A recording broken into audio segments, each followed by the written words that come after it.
Some betrayals don't just break your heart, they shatter the person you thought you were. Elena Ricci learned this at 23, in a Milan mansion that smelled of old money and fresh lies, when she found her boyfriend tangled in silk sheets with her own sister. But the real danger wasn't the betrayal. It was what came after. It was the man she met in that forbidden room, the one whose eyes held secrets darker than anything she'd ever known, the one who would become her professor the very next morning. If you want to see where this story goes, hit that like button and drop your city in the comments. I want to know how far Elena's journey reaches. The dress was too tight.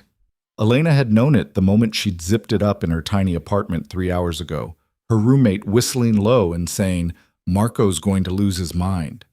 But that had been the point, hadn't it? To look perfect, to be perfect, to finally feel like she belonged in Marco Rossi's world of marble floors and century-old paintings and champagne that cost more than her monthly rent. Now, standing in the circular driveway of his family's Milan estate, she couldn't breathe, and it had nothing to do with the dress. The mansion rose before her like something out of a period drama, all cream stone and iron balconies, gardens manicured within an inch of their lives, a fountain in the center that probably cost more than her entire education. Marco had invited her for the weekend. "Time you met the family properly," he'd said, flashing that smile that had first caught her attention in the university library 6 months ago. 6 months of late-night study sessions that turned into dinner. Of him showing up at her waitressing job just to walk her home. Of expensive gifts she'd felt guilty accepting until he'd kissed her protests away. A feeling like maybe, just maybe, she'd gotten lucky. That a girl from a working-class family in Verona could actually build something real with someone like him. The front door opened before she could knock. "You must be Elena." The woman who greeted her was elegant in that effortless way money bought. Silk blouse, perfectly styled gray hair, smile that didn't quite reach her eyes. "I'm Agnès, the housekeeper. Marco said to send you right up. 3rd floor, east wing. He's been expecting you." Something in her tone made Elena's stomach clench, but she pushed it aside. Nerves, just nerves. The interior was even more overwhelming than the exterior. Her footsteps echoed on marble floors, past walls lined with art that probably belonged in museums. A chandelier the size of her apartment hung in the entrance hall. She'd known Marco came from money, but this was different. This was wealth that had roots, history, power. The stairs seemed endless. By the time she reached the 3rd floor, her heart was hammering. Still from nerves, she told herself. Still just nerves. The east wing hallway stretched before her, doors on either side. All closed except one at the very end, light spilling out into the dimness. That's when she heard it. A laugh. Female. Familiar in a way that made her blood run cold. Elena's feet moved without permission, carrying her toward that open door. Her mind was already making excuses, already building explanations, because the alternative was impossible. The alternative would mean she stopped in the doorway.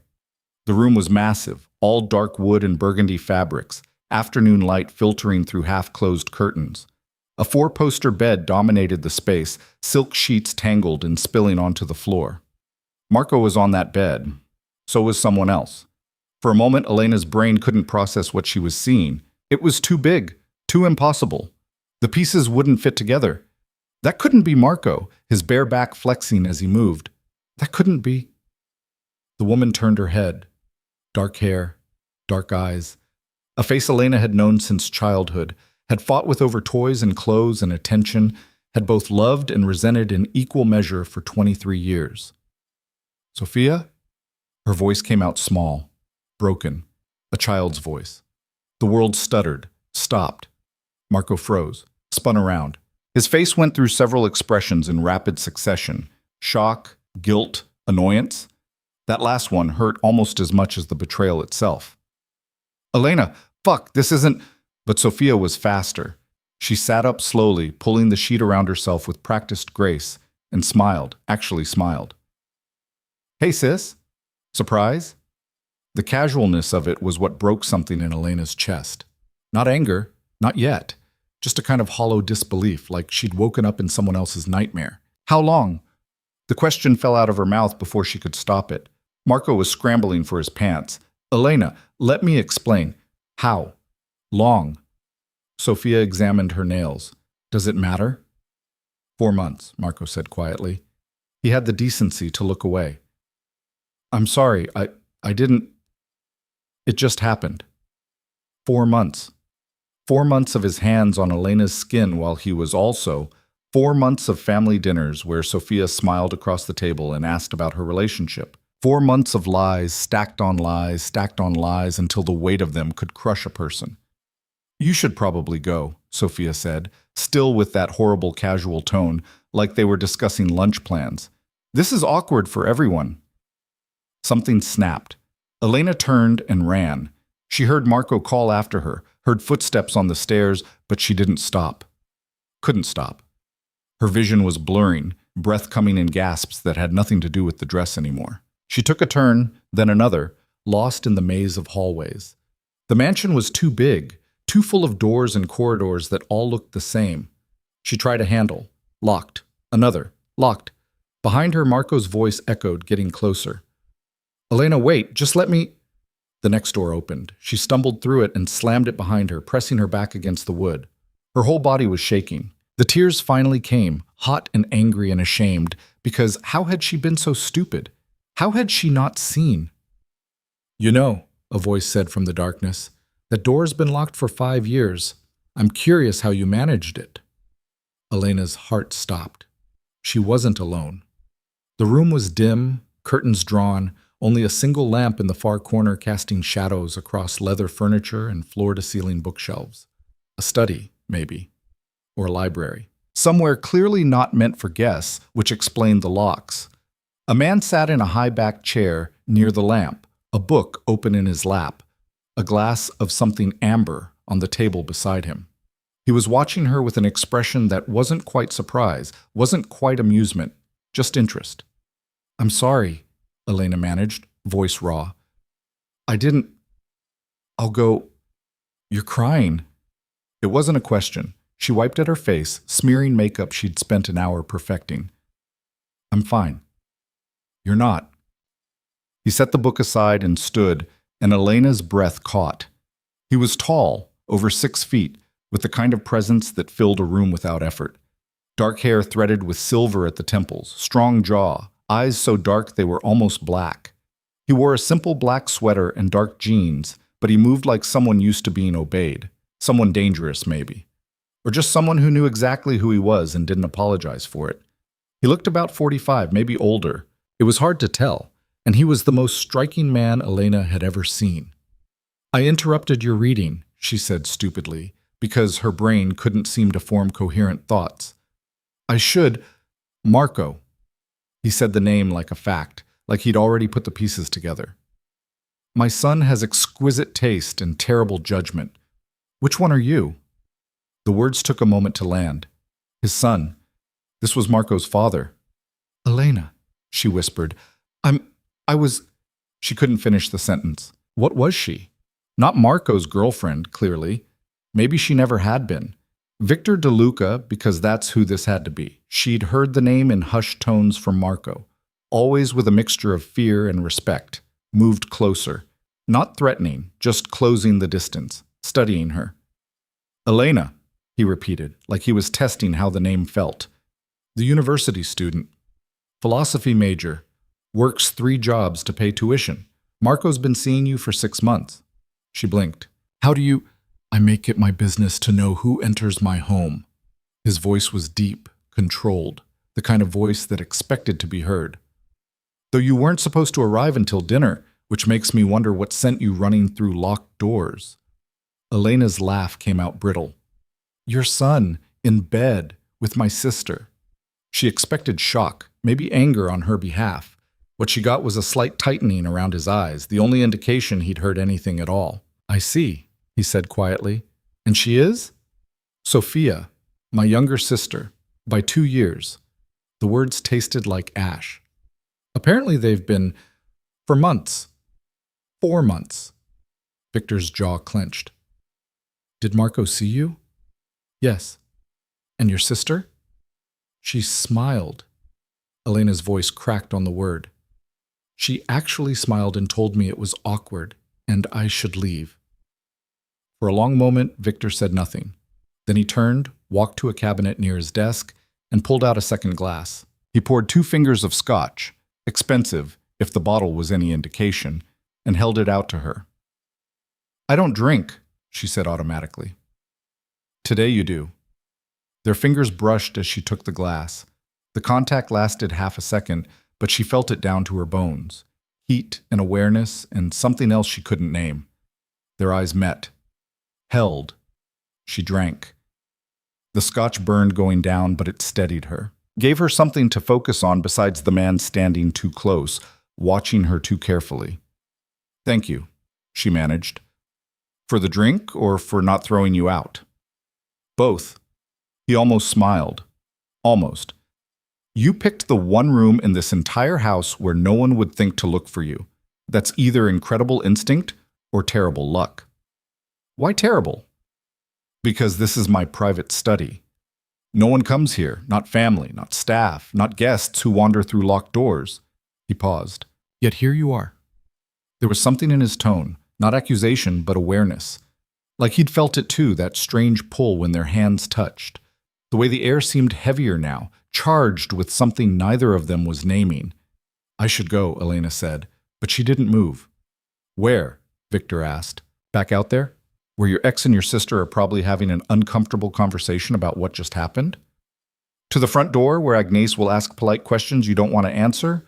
To Milan, to your apartment, where you'll spend the night replaying this over and over? Each scenario sounded worse than the last. I don't know, she admitted. Then stay. He said it simply, like it wasn't a completely insane suggestion. For a few minutes, until you remember how to breathe again. Elena looked at him, really looked at him, and saw something unexpected in those dark eyes. Understanding. Like he knew exactly what it felt like to have your world collapse in the span of a heartbeat. You're being kind, she said. Why? Maybe I remember what betrayal feels like. And maybe you're just trying to... She stopped, because she didn't know how to finish that sentence. Trying to what? Seduce her? Manipulate her? She didn't even know this man. But he smiled for real this time, and it transformed his face from intimidating to devastating.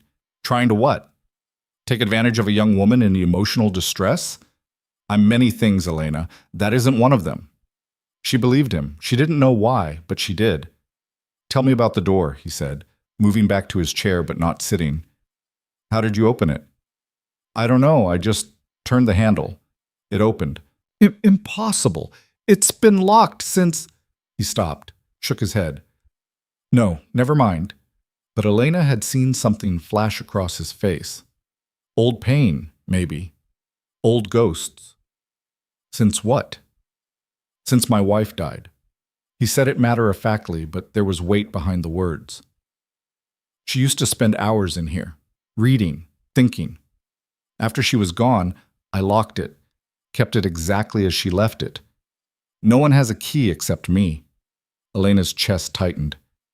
I'm so sorry. I didn't... If you want me to leave, I don't.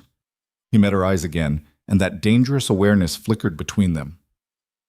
Strange as it sounds, I think you were meant to find this room. Tonight. Right now. I don't believe in fate. Neither do I. But I believe in moments that change everything. He tilted his head, studying her. Do you feel it? That sense that your life just split into before and after? She nodded slowly. Finding them, seeing that. Yes. No. His voice was soft but certain. Not that. This. Right here. Us in this room. The words hung in the air between them. Too honest. Too raw. Elena's pulse was racing again, but this time it had nothing to do with heartbreak, and everything to do with the way Victor was looking at her, like she was a puzzle he wanted to solve, a question he'd been waiting years to ask. I don't understand what's happening, she whispered. Neither do I. He moved closer again, into her space, close enough that she could smell his cologne, something dark and expensive. But I'm old enough to recognize it when it does. Recognize what? Recognition. He lifted a hand, hesitated, then gently tucked a strand of hair behind her ear. His fingers lingered against her cheek. Have you ever met someone and felt like you'd known them forever? Like you'd been waiting for them without realizing it? Elena couldn't breathe. You're Marco's father. Yes. This is complicated. He dropped his hand but didn't step back. Impossible, probably. Ill-advised, certainly. But still happening. She should run. Should put distance between herself and this man who was twice her age, whose son had just destroyed her, whose eyes made her feel like she was standing on the edge of something vast and terrifying. Instead, she stayed. What happened to your wife? She asked, because she needed to understand who he was. What he was. Victor's expression shuddered. Car accident, 7 years ago. She was coming home from visiting her sister in Florence. Drunk driver crossed the median. Killed. Instantly. That's awful. It was. He moved to the window, looking out at the gardens below. We'd been married 23 years, since I was 22. She was pregnant with Marco when we wed. A different era, different expectations. Elena heard what he wasn't saying. You didn't love her. I respected her, cared for her, built a life with her. He glanced back. But love? The kind that consumes you, that makes you willing to burn the world down? No, I never had that. Maybe that kind doesn't exist. Maybe. He turned fully to face her. Or maybe we just haven't found the person who makes us feel it yet. The way he said yet made Elena's skin prickle. This is crazy, she said. I should go. You keep saying that. Because it's true. And yet you're still here. He crossed back to her, stopping just inches away. Why? Elena looked up at him, at this man who should have been off limits in every possible way, and couldn't find a single good answer. Because she was drawn to him. Because something about him made her feel safe, even as it terrified her. Because standing here, in this locked room with Victor DeLuca, she felt more alive than she had in 6 months with Marco. I don't know, she whispered. Yes, you do. His hand came up to cup her face, thumb brushing her cheekbone. You feel it too, this pull, this recognition. We just met. Does that make it less real? No, it didn't. And that was what scared her most. A knock shattered the moment. Mr. DeLuca? Agnes's voice muffled through the door. Marco is looking for his guest. Have you seen her? Victor's eyes never left Elena's. Give us a moment, he called back. Of course, sir. Footsteps retreated, but the spell was broken, reality flooding back in. Elena stepped away, putting necessary distance between them. I need to leave, she said. The estate, the situation, all of it. I know. Victor's voice was rougher now, tight with something that might have been regret. Can you get home safely? I'll call a car. I'll have my driver take you. That's not... It's already done. He pulled out his phone, typed something quickly. Giuseppe will be at the side entrance in 5 minutes. He's discreet. He won't ask questions. Elena nodded, words failing her. She moved toward the door, then stopped, turned back. Why did you tell me all that? About your wife? About recognition? You didn't have to. Victor looked at her for a long moment. Because something tells me this isn't the last time we'll see each other. And when we do, I want you to know who I am, what I am. And what are you? His smile was sharp, dangerous. Someone who spent 20 years building walls. And someone who might be willing to tear them all down for the right person. The words settled into Elena's chest like stones. She left without answering because there was nothing to say. Nothing that wouldn't make this more complicated than it already was. The hallway was empty. She made it to the side entrance without encountering anyone. No Marco, no Sofia, no Agnese with her knowing eyes. A black Mercedes was already waiting, engine running. Giuseppe was exactly what she expected. Older, stoic, professional. He opened the door without comment, drove her back to Milan without asking a single question. When they reached her apartment building, he handed her a card. Mr. DeLuca said you might need this. It was blank except for a phone number. No name, no explanation needed. Elena took it. Thank you.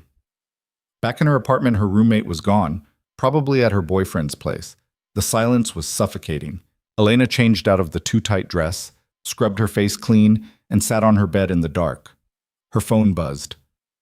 Marco. Please, can we talk? It's not what you think. She deleted it without responding. Another buzz. Sophia, don't be dramatic. These things happen. That one she blocked. But it was the third message from an unknown number that made her hands shake. You made it home. Good. Get some rest. Tomorrow will be better. No name. No signature. But she knew. Elena stared at those words until they blurred. Tomorrow wouldn't be better. Tomorrow she'd wake up and remember that her boyfriend had betrayed her with her own sister. That she'd stood in a locked room with a man she shouldn't have been drawn to and felt something she couldn't explain. That her life had split into before and after, exactly like Victor had said. She was wrong about one thing, though. Tomorrow was worse. Because when Elena walked into her Monday morning philosophy seminar, her favorite class, the one bright spot in a course load full of required credits, the professor was running late. The usual elderly man who'd been teaching this class for 3 decades was apparently on emergency leave. They had a substitute. The door opened at 9:02 a.m., and Elena's entire world tilted sideways. Victor DeLuca walked in. He was different from Saturday night. Expensive suit instead of casual sweater, hair perfectly styled, reading glasses perched on his nose as he scanned the class roster. Every inch the distinguished professor, the academic authority. But when his eyes found hers in the third row, something flickered in their depths. Recognition, memory, awareness. Their gazes held for 3 seconds. 5, 10. Then Victor looked away, set his briefcase down, and wrote on the board in sharp, efficient strokes, Professor V. D. Luca. Office hours by appointment. Good morning, he said, voice carrying easily through the lecture hall. Professor Rinaldi has had a medical emergency. I'll be taking over this course for the remainder of the semester. I expect you've all done the reading for today, Kant's Critique of Pure Reason, chapters 3 through 5. We'll be discussing the nature of perception and reality. Elena couldn't move, couldn't breathe, couldn't process what she was seeing. This had to be a nightmare, a cosmic joke, some kind of punishment for what? For feeling that pull in his study? For taking the card with his number? For lying awake all night thinking about a man she had no business thinking about? Victor continued his introduction, explaining his background in ethics and epistemology, his years teaching at Bologna and Padua before returning to Milan. He was smooth, professional, completely in control. Until he made the mistake of looking at her again. This time, Elena saw what he was hiding. The same shock she felt. The same awareness that everything had just become infinitely more complicated. Questions? He asked the class. A hand went up. Will the final exam format change? No, Professor Rinaldi and I have coordinated. Everything remains the same. Another hand. Are you related to the DeLuca family? The ones with the shipping company? Something sharp flashed across Victor's face. Yes, but that's not relevant to this class. We're here to discuss philosophy, not business. The rest of the session passed in a blur. Elena tried to focus, tried to take notes, but every word out of Victor's mouth felt loaded with double meaning. When he talked about Kant's categorical imperative, about how reason should govern our actions, not desire, she felt his eyes on her. When he discussed the difference between things as they appear and things as they truly are, she heard an echo of their conversation about recognition and fate. She was losing her mind. When class ended, students filed out slowly, some stopping to introduce themselves, to ask clarifying questions. Elena gathered her things mechanically, planning to slip out in the crowd. Miss Ricci? Victor's voice stopped her at the door. A moment, please. Her stomach dropped. Around them, the last few students were leaving, shooting curious glances back. In 30 seconds, they'd be alone. The door clicked shut. Elena, Victor said, voice lower now, just for her. I didn't know. She turned. Didn't know what? That I was a student here? That I'd be in your class? Any of it. He moved closer but maintained careful distance. I teach at Bocconi University primarily. This was a last-minute favor to an old colleague. I saw the roster this morning and what? You could have asked for a different section. There is no different section. And backing out would have raised questions I'd prefer not to answer. His jaw was tight. This isn't ideal for either of us. Ideal? Elena's laugh was sharp. That's one way to put it.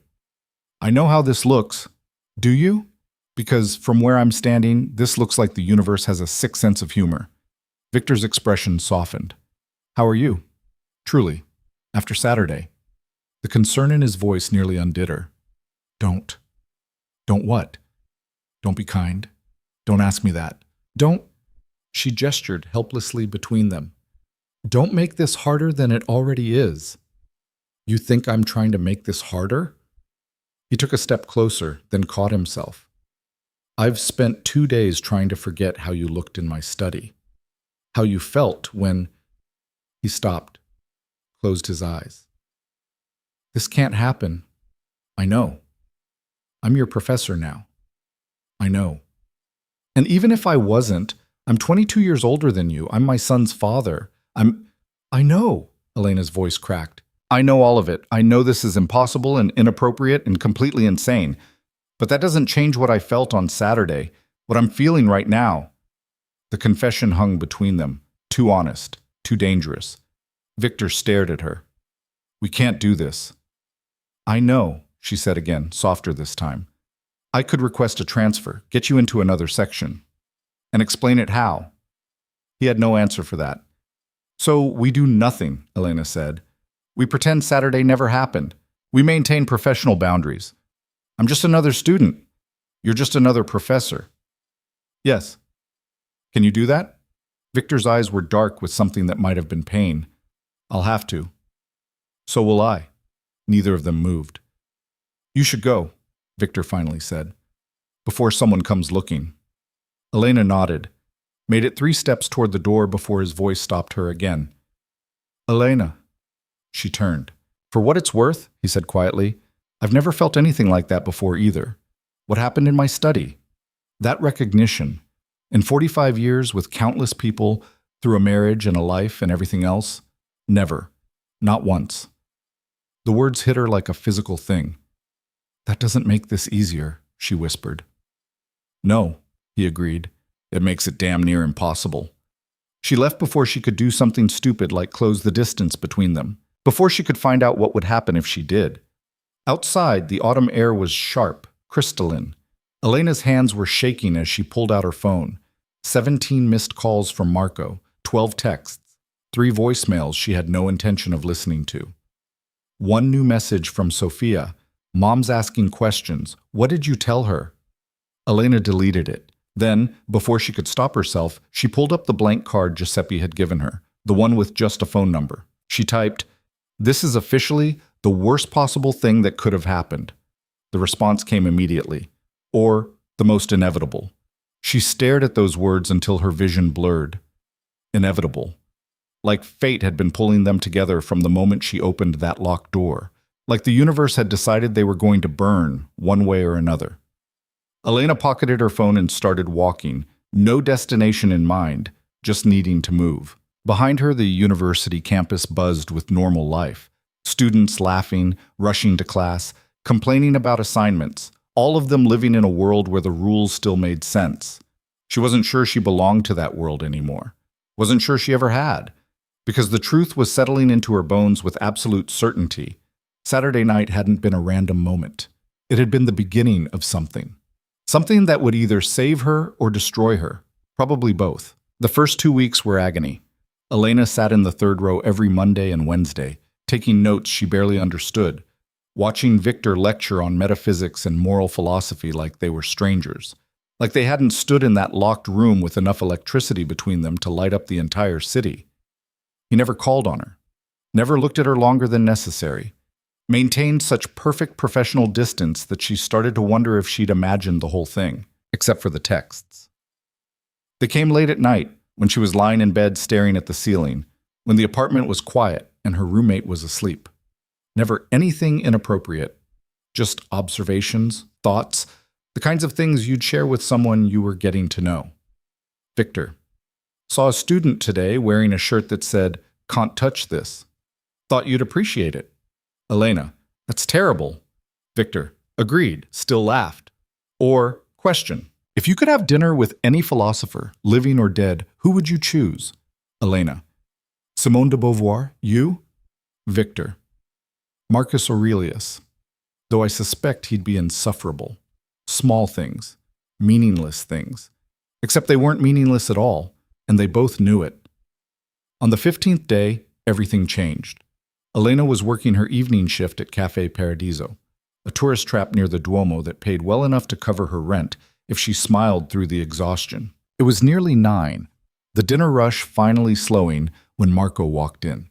She saw him through the window first, that familiar confident stride, designer jacket, hair perfectly styled. For a moment, her body remembered what it was like to see him and feel anticipation instead of nausea. Then the memory of silk sheets and her sister's smile crashed back, and the feeling curdled into something darker. He spotted her immediately, made a beeline for her section. Elena. His voice was softer than she remembered. Please, just 5 minutes. I'm working. I'll order something, anything. Just talk to me. Her manager, Paolo, was watching from behind the bar with raised eyebrows. She couldn't make a scene, couldn't afford to lose this job. Fine. Sit. Marco chose a corner table, away from other customers. Elena approached with her pad and pen, armor of professionalism firmly in place. What can I get you? An espresso. And a chance to apologize. We're out of the second one. His jaw tightened. You won't even let me explain. What's to explain? You slept with my sister for 4 months while dating me. Those are facts. It wasn't... He stopped, started again. It didn't mean anything. She came on to me at a party, and I was drunk and it just happened. Then it kept happening, but I was going to end it. I swear I was. Elena stared at him. Do you actually think that makes it better? No, I think it makes me an asshole. I think I threw away something real for something meaningless, and I hate myself for it. He reached across the table like he might touch her hand, then thought better of it. But we were good together, Elena. You can't deny that. Were we? Or was I just convenient, the smart scholarship girl who made you feel charitable? That's not fair. None of this is fair, Marco. She kept her voice level, professional, aware of Paolo still watching. You want me to absolve you so you can feel better about what you did, but I don't owe you that. What about Sophia? Have you talked to her? No. She feels terrible. Stop. Elena's control snapped. Don't you dare make excuses for her. She knew exactly what she was doing. She's always known. Marco frowned. What does that mean? How to explain a lifetime of competition she'd barely acknowledged? Sophia, 2 years younger and effortlessly pretty, who'd dated Elena's crushes in high school like it was a game, who'd borrowed clothes and returned them stained, who'd smiled sweetly at family dinners while making small comments designed to sting. Elena had told herself it was normal sibling rivalry, that Sophia would grow out of it. She'd been wrong. It means, Elena said carefully, that she's been trying to take things from me since we were kids. I just never thought she'd take someone I actually cared about. Jesus, Elena, she's your sister. Is she? The question came out bitter. Because sisters don't do what she did, and neither do boyfriends. So I guess we're all just people who failed each other. She turned to leave, but Marco's voice stopped her. My father said something similar. Elena went still. What? After you left that night, I tried to explain, and he just looked at me like I was... Marco shook his head. He said I'd thrown away something valuable for something worthless, that I was old enough to know better. He's barely spoken to me since. A sick feeling twisted in Elena's stomach. Don't put this on Victor. Victor? Marco's eyes sharpened. Since when do you call him that? Too late, she realized her mistake. I meant your father. He introduced himself that way. When you what? When did you talk to him? Elena's mind raced. That night, briefly, before I left. He didn't mention that. Why would he? Marco studied her with an expression she couldn't read. He wouldn't. He doesn't mention much these days, just locks himself in that study and ignores everyone. He paused. Did you know he's teaching this semester at your university? First time he's set foot in a classroom in 5 years. Yes, Elena said carefully. He's my philosophy professor. You're kidding. Wish I was. Marco laughed, sharp and bitter. Well, that's fucked up. Small world. Smaller than you think. She pulled out her pad again. Espresso. Anything else? Your forgiveness, but I'm guessing that's not on the menu. Not today. He nodded slowly, some of the bravado draining away. For what it's worth, I really am sorry. You deserve better. Yeah, Elena said quietly. I did. She walked away before he could say anything else, put the order in with shaking hands, and spent the rest of her shift avoiding that corner of the room. By the time Marco left, 40 minutes and 3 espressos later, her nerves were shot. When her shift finally ended at midnight, Elena stepped out into the October cold and found Victor leaning against the building across the street. Her heart stopped. He was wearing a dark coat, hands in his pockets, face shadowed in the dim streetlight. He shouldn't have been there, shouldn't have known where she worked, but something about the way he was standing, tense, coiled, said he'd been waiting a while. Elena crossed the street slowly, aware of her uniform, her exhaustion, the way her hair had escaped its ponytail hours ago. What are you doing here? Making sure you got home safely. His voice was rough, strained. How did you know? Marco told me where you work. Before. When you were still... He stopped.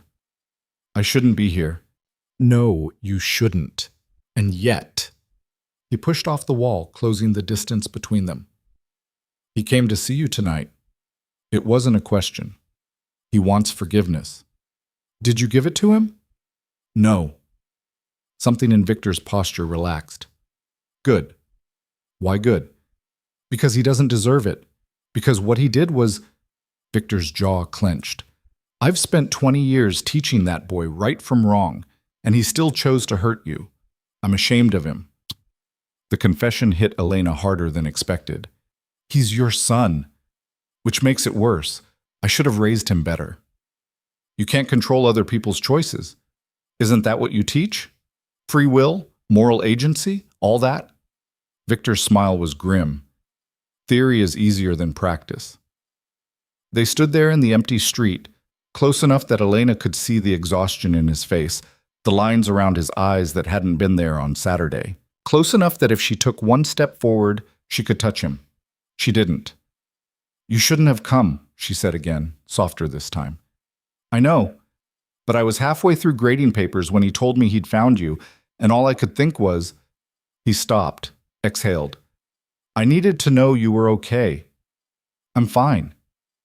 You're not. His hand came up, hovering near her face before dropping away. You haven't been fine since it happened. Don't lie to me. Then what do you want me to say? That I'm falling apart? That I haven't slept properly in 2 weeks? That every time I close my eyes, I see them together? Her voice cracked. Or should I mention that the only time I feel steady is when I'm reading your texts at 2 in the morning, which is completely insane because you're my professor and this can't happen and I don't even know what this is. Victor kissed her. It wasn't gentle. It wasn't careful. It was desperate and consuming and everything Elena had been trying not to think about for 15 days. His hand cupped the back of her head, fingers tangling in her hair, and she grabbed his coat to keep from falling. The world narrowed to the press of his mouth, the heat of his body, the way he kissed like he was trying to memorize her. When they broke apart, both breathing hard, reality crashed back in. That can't happen again, Victor said, but he didn't let go of her. I know. I'm serious, Elena. I could lose everything. My position, my reputation. I know. And you're 23. You should be with someone your own age, someone who... Stop.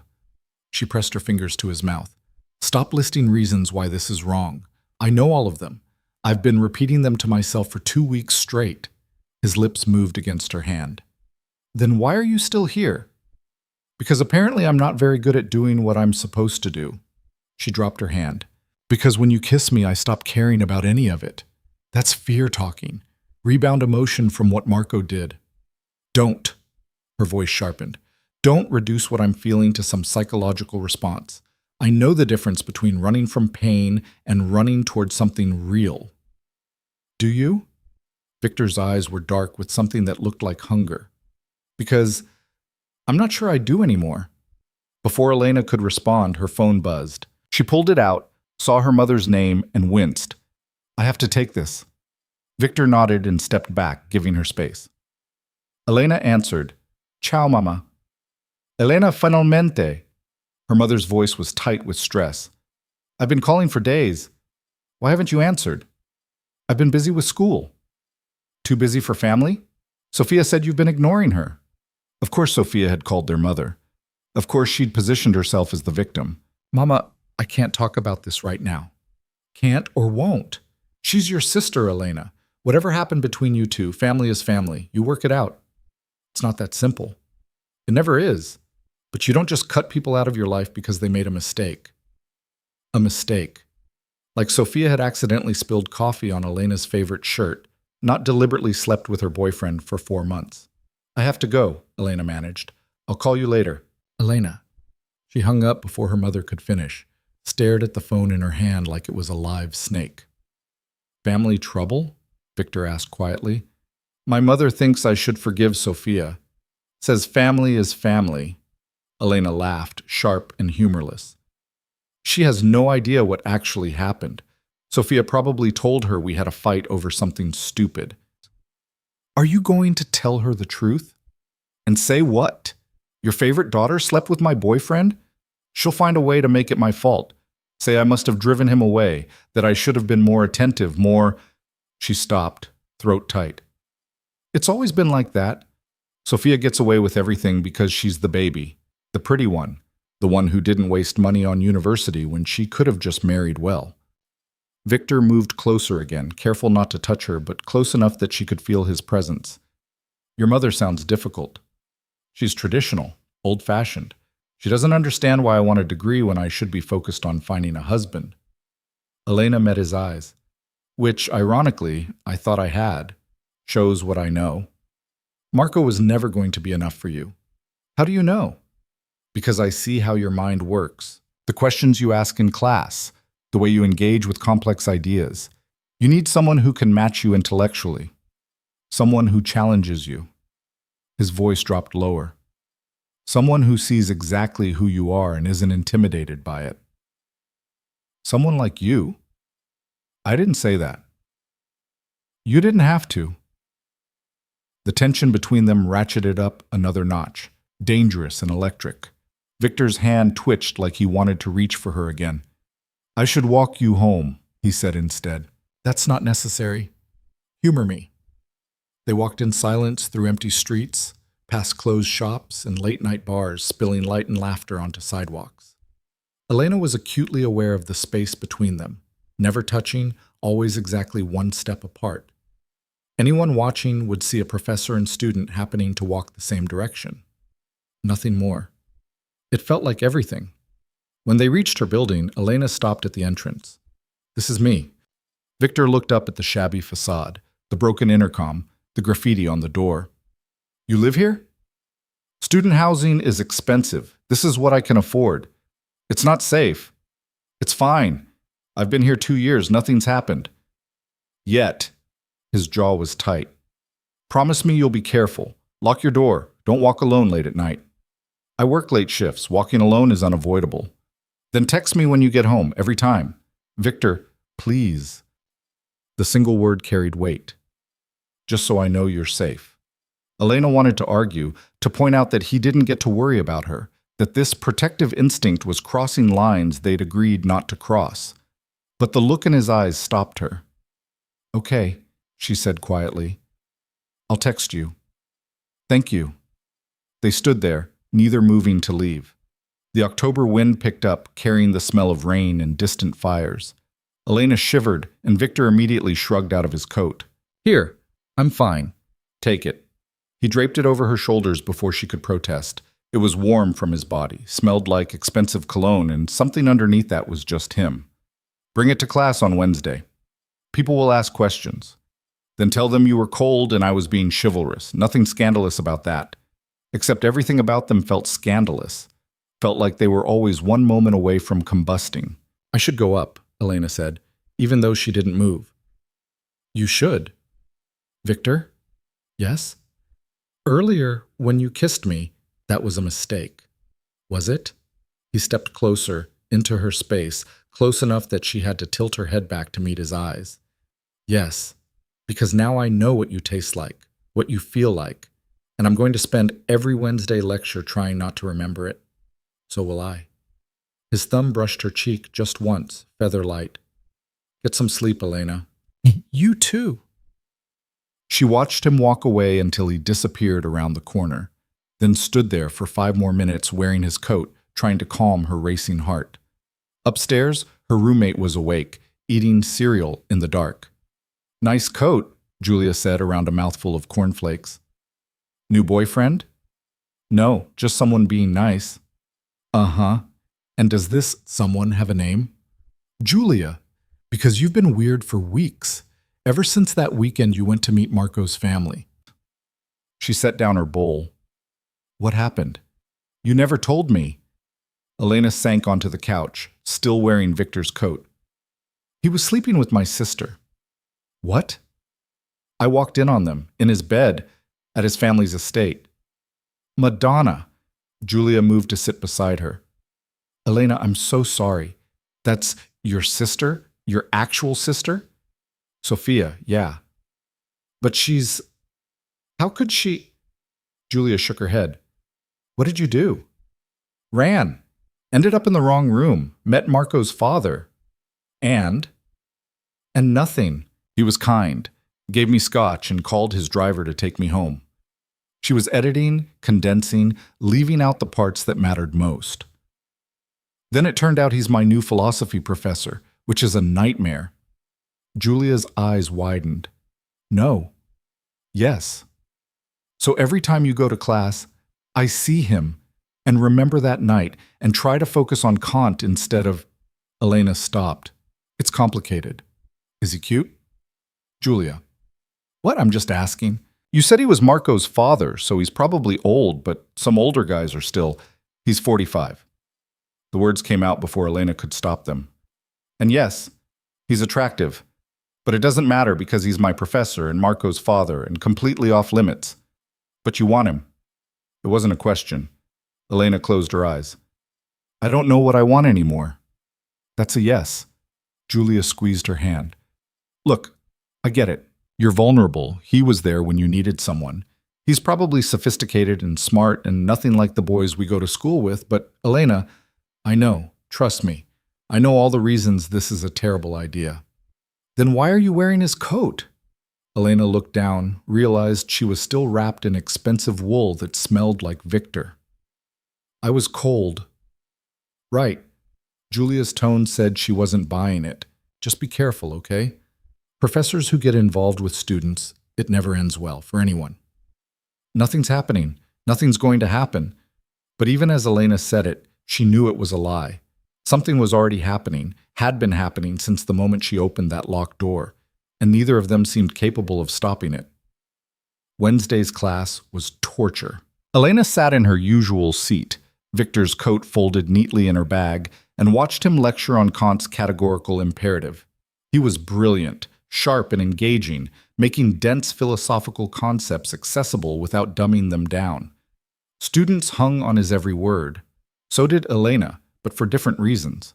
She watched his hands gesture as he spoke, watched his mouth form words she could barely process, watched him pace across the front of the room like a caged animal, all controlled energy and restless intelligence.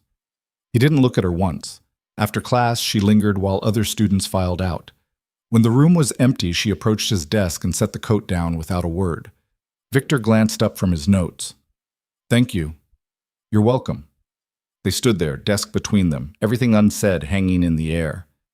Miss Ricci, he said, voice formal now, professor to student, your essay on Descartes was exceptional. I'd like to discuss it further. Can you come to office hours this week? Elena's pulse jumped. When? Friday, 3 p.m. My office is on the 4th floor, room 412. I'll be there. Good. His eyes finally met hers, just for a second, and she saw everything he wasn't saying. I think you have real potential. As a philosopher, it would be a shame to waste it. I won't. See that you don't. It was dismissal, professional, and appropriate. Elena turned to leave. Ms. Ricci? She looked back. Lock your door at night.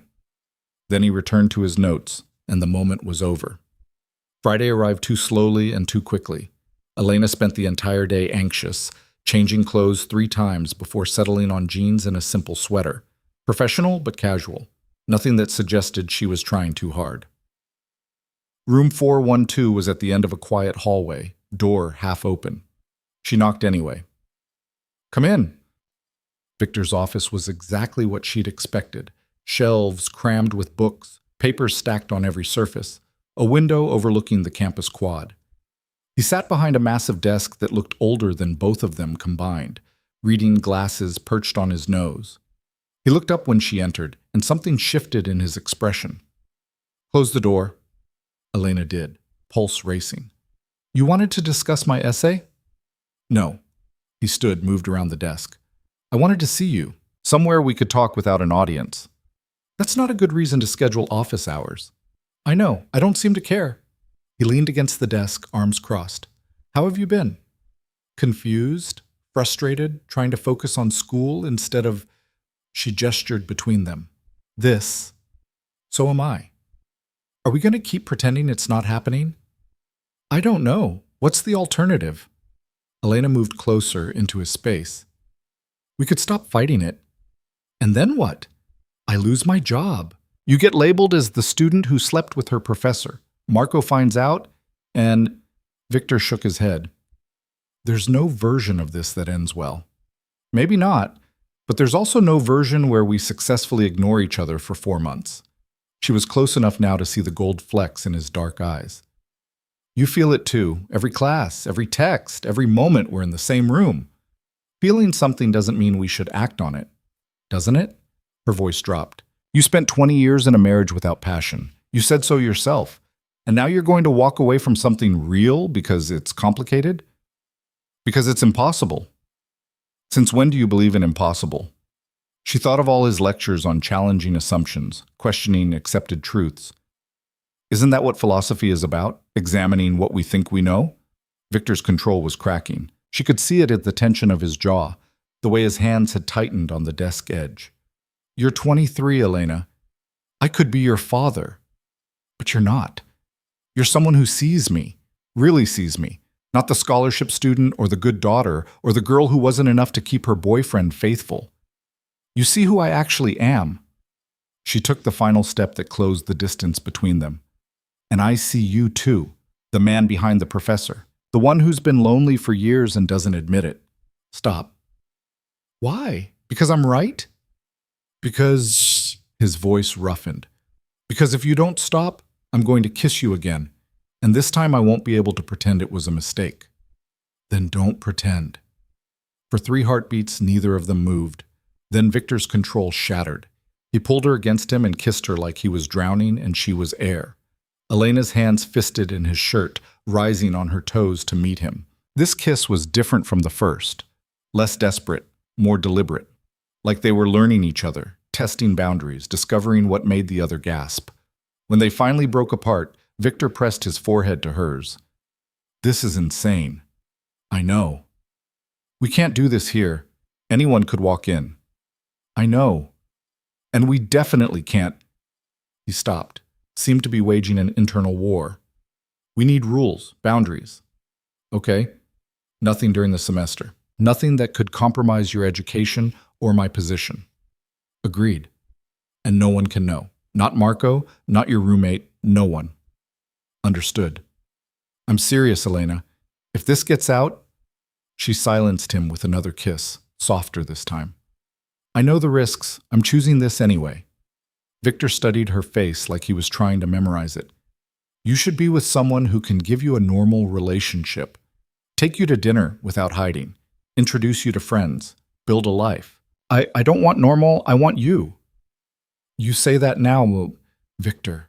She cupped his face, forcing him to look at her. "I'm not a child. I know what I'm choosing. Stop trying to protect me from my own decisions." He exhaled slowly, then kissed her forehead with unexpected tenderness. "If we do this, we do it right. No rushing. We take our time, figure this out as we go." "Okay.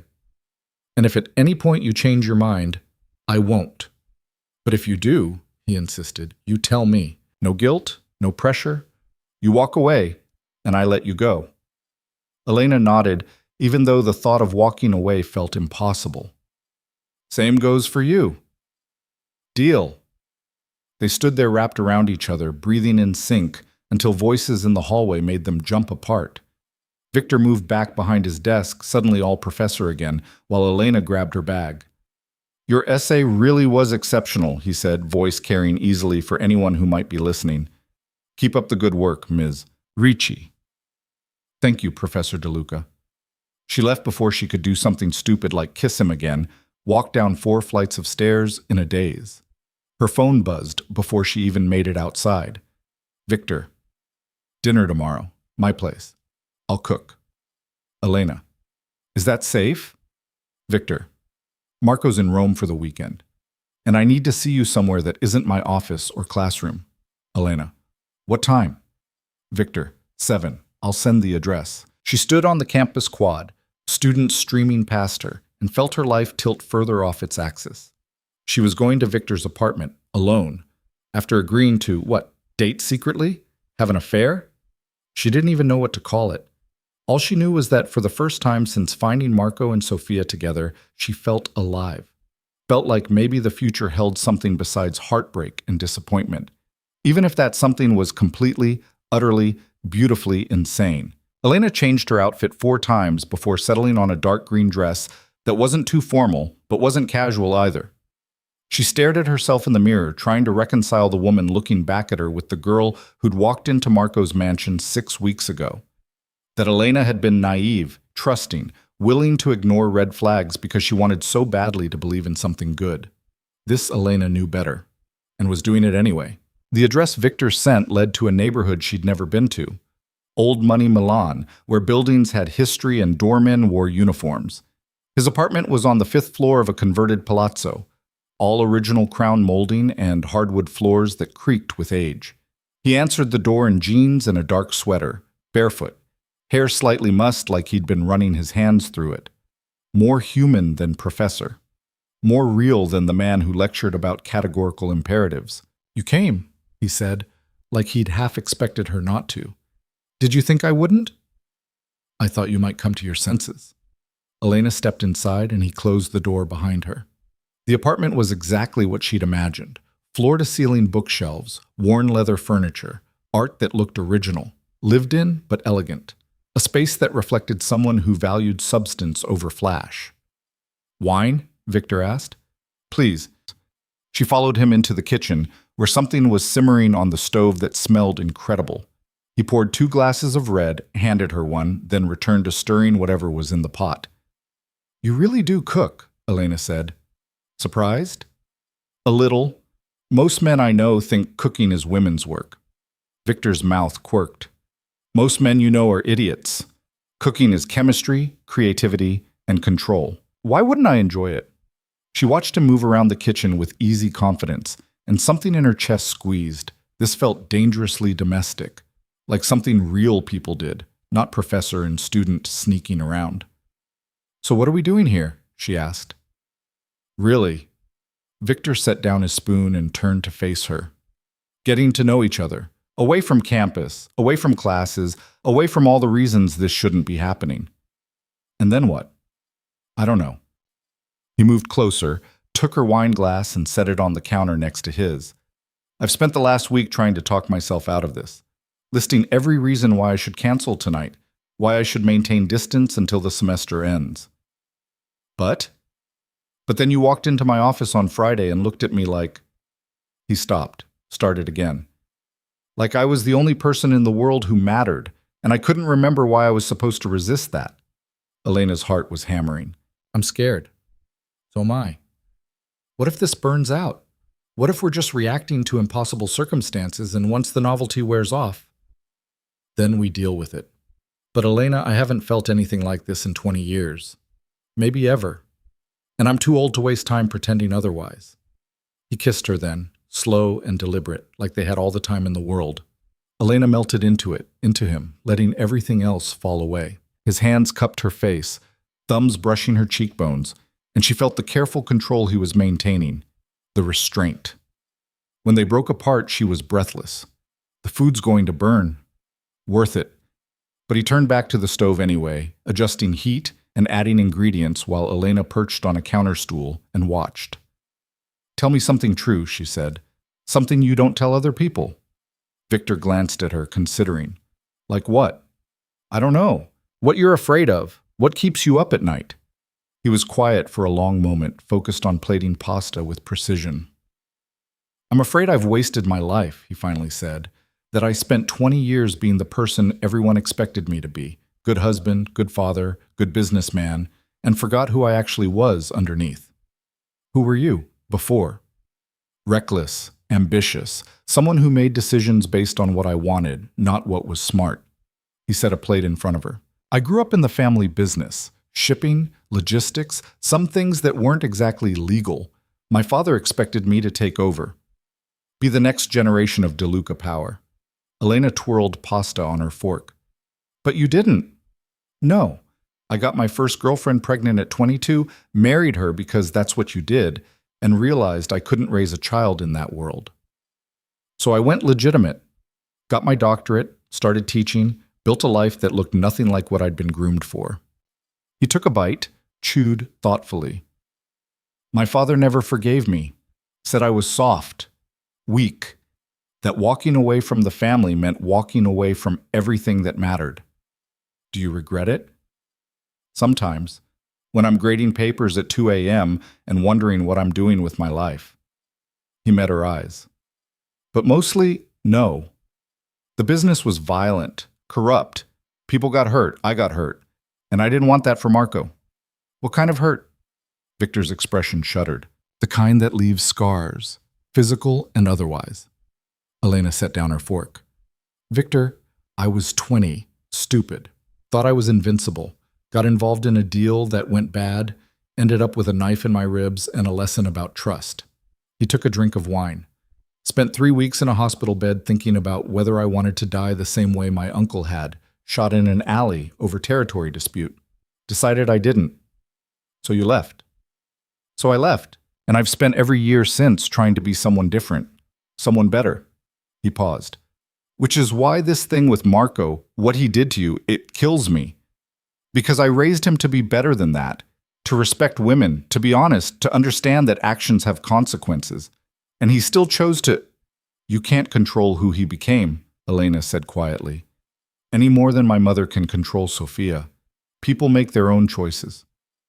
Doesn't make it easier to watch. They ate in comfortable silence for a while, the kind that felt natural rather than awkward. Elena had never had this with Marco. Easy conversation, shared understanding, the sense that silence was okay. With Marco, she'd always felt like she needed to fill space, be interesting, prove her worth. With Victor, she could just be. Your turn, Victor said eventually. Tell me something true. Elena considered. I don't know if I actually loved Marco. I think I loved the idea of him. Successful, confident, from a good family. Someone my mother would approve of. Someone who made me feel like I'd made it. She pushed pasta around her plate. But when I found him with Sophia, the worst part wasn't losing him. It was realizing I'd been performing for 6 months, being the girlfriend he wanted instead of who I actually am. And who are you actually? I don't know yet, still figuring it out. She looked up at him. But I know I'm not the nice, accommodating girl who makes herself smaller to fit someone else's expectations. Good, that girl sounds boring. Elena laughed, surprised. Is that your professional opinion, Professor?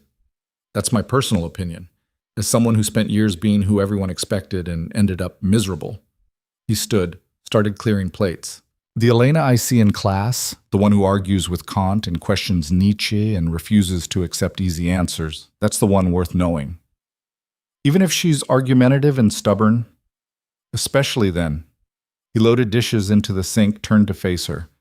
I spent 23 years with someone who never challenged me, who nodded and smiled and did what was expected. And it was comfortable, sure, but it wasn't alive. It wasn't real. What was her name, your wife? Francesca. He said it carefully, like the name still carried weight. She was good to me, patient, loyal. She deserved better than what I could give her. Did she know that you didn't... Elena couldn't finish the sentence. That I didn't love her the way she loved me? Probably. But we didn't talk about it. That's not how marriages worked in her world. You made vows, you kept them, you built a life. Feelings were secondary. That sounds awful. It was practical. And it worked, in its way, until it didn't. He moved back to her, close enough that their knees touched. The night she died, we'd had a fight. Nothing major, just the usual tension about money, about Marco, about whether I was spending too much time at the university. She stormed out, drove to her sister's place, and you don't have to. I do. Because if we're doing this, you need to know who I am. All of it. His voice was rough. She died angry at me, and I spent 5 years telling myself it was my fault. That if I'd been a better husband, if I'd loved her the way she deserved, she wouldn't have been on that road. Wouldn't have been so upset that she missed the drunk driver crossing lanes. Elena reached for his hand. That's not how fault works. I know, intellectually I know, but guilt doesn't care about logic. Is that why you locked yourself in the study? The one I stumbled into? Yes. It was her space, her sanctuary. After she died, I couldn't. He stopped. But then you walked through that door and suddenly it didn't feel like a tomb anymore. It felt like possibility. The confession hung between them, raw and honest. Elena squeezed his hand, not sure what to say, but needing him to know she heard him. Understood. Come on, Victor said, standing and pulling her up. I want to show you something. He led her through the apartment to the study, a smaller, more intimate version of the one at the estate. More books, a desk covered in papers, and on the wall, a painting that stopped Elena in her tracks. It was abstract, all swirling blues and grays, but somehow conveyed motion, emotion, something alive and wild. She moved closer, studying brushstrokes that looked almost violent in their intensity. I painted that, Victor said from behind her. Years ago, before I became respectable, before I forgot I could create things. It's incredible. It's angry. He moved to stand beside her, both of them studying the painting. I did it right after leaving the family business. All that rage and fear and confusion, I put it on canvas instead of into fists. You should paint again. Maybe. He glanced at her. Or maybe I needed to stop being angry first, stop living in the past. And are you? Stopped, I mean. Getting there, especially in the last 6 weeks. Elena knew what he meant, felt it too. That shift from surviving to actually living, from going through motions to feeling things again. They ended up on his couch, wine glasses refilled, talking until midnight. About philosophy and family and the gap between who they were supposed to be and who they actually were. Victor told her about teaching at universities across Italy, about the students who'd inspired him and the ones who'd disappointed him. Elena talked about growing up in Verona, about her father who died when she was 12, about the pressure to be perfect when there was never enough money. Sophia was 8 when he died, Elena said. Too young to really remember him, but I remember everything. How he'd take me to bookstores and let me pick anything I wanted. How he believed I could be more than... She stopped. My mother remarried 2 years later. Good man, stable, but he never understood why I wanted university when I could just find someone to take care of me. Like Marco. Like Marco.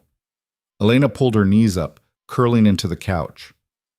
When Sophia started sleeping with him, part of me wondered if she was right. If maybe I should have just been grateful, been easier, been whatever he needed me to be. No. Victor's voice was sharp. Don't do that. Don't let their betrayal make you doubt yourself. Then what should I do? Get angry? Get even? Get better? He shifted closer. But don't get smaller. Don't apologize for being too much for someone who is always too little. The words hit something deep in Elena's chest. She'd spent 6 months making herself smaller. 6 years, maybe. Her whole life trying to fit into spaces that were never meant for her.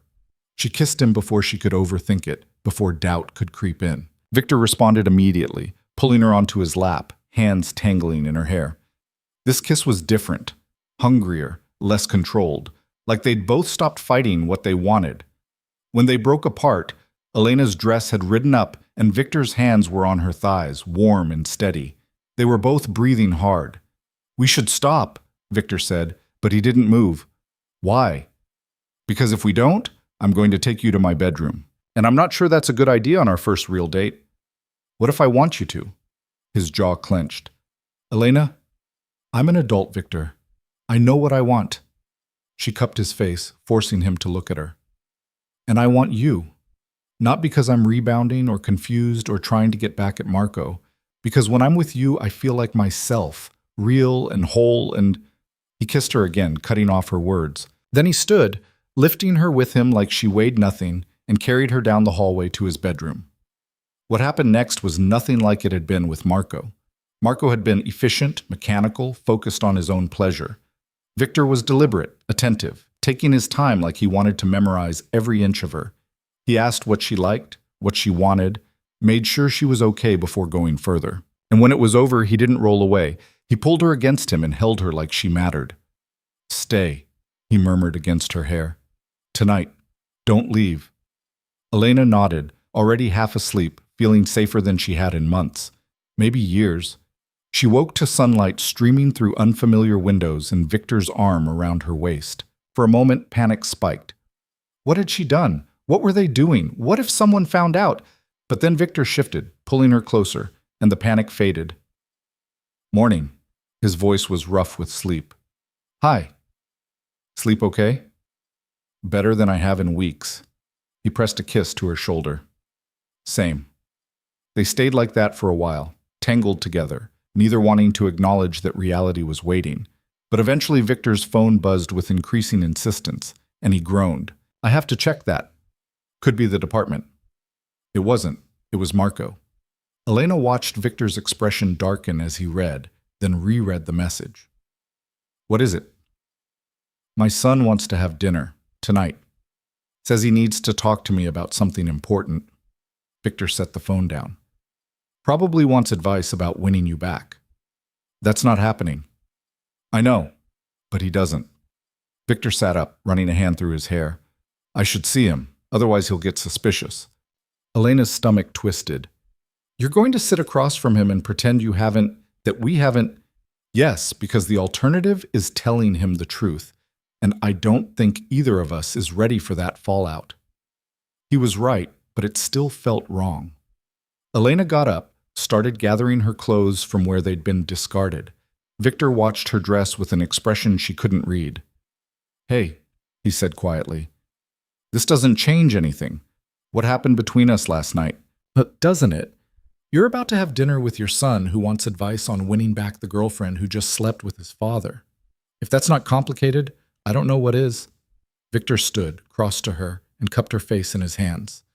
"It's complicated, but it's also real, and I'm not walking away from it, from you. Even if it means lying to Marco. I've been lying to Marco about who I am for 20 years. This is just one more secret." His voice was bitter. "Though this one actually matters." They stood there, foreheads pressed together, until Elena's phone buzzed. She pulled away to check it, and her stomach dropped. "Sophia, Mom wants us all to have dinner next Sunday. Family meeting. Be there." "Problem?" Victor asked. "My mother's summoning the family. Probably wants to force a reconciliation between Sophia and me." Elena stared at the message. "I haven't seen either of them since it happened. Do you want to go?" "No, but if I don't, my mother will make my life hell. She's traditional, family above everything. Forgive and forget. Don't air dirty laundry." "Then tell her what Sophia did. Make her understand." Elena laughed without humor. "You don't know my mother. She'll find a way to blame me. Say I must have done something to drive Marco away. That sisters should be united, not fighting over a man. That's insane. That's family." She pocketed her phone. "I should go, before your building's doorman starts gossiping about the young woman leaving the professor's apartment at 8 a.m. Victor walked her to the door, but stopped her before she could leave. "This week is going to be hard. Seeing each other in class, maintaining distance, pretending nothing's changed. I know. But it doesn't mean nothing's changed, just that we're being careful." Elena nodded, then surprised herself by going up on her toes to kiss him. It was supposed to be quick, casual, but Victor's hand came up to the back of her head and held her there, deepening it until she forgot why she needed to leave.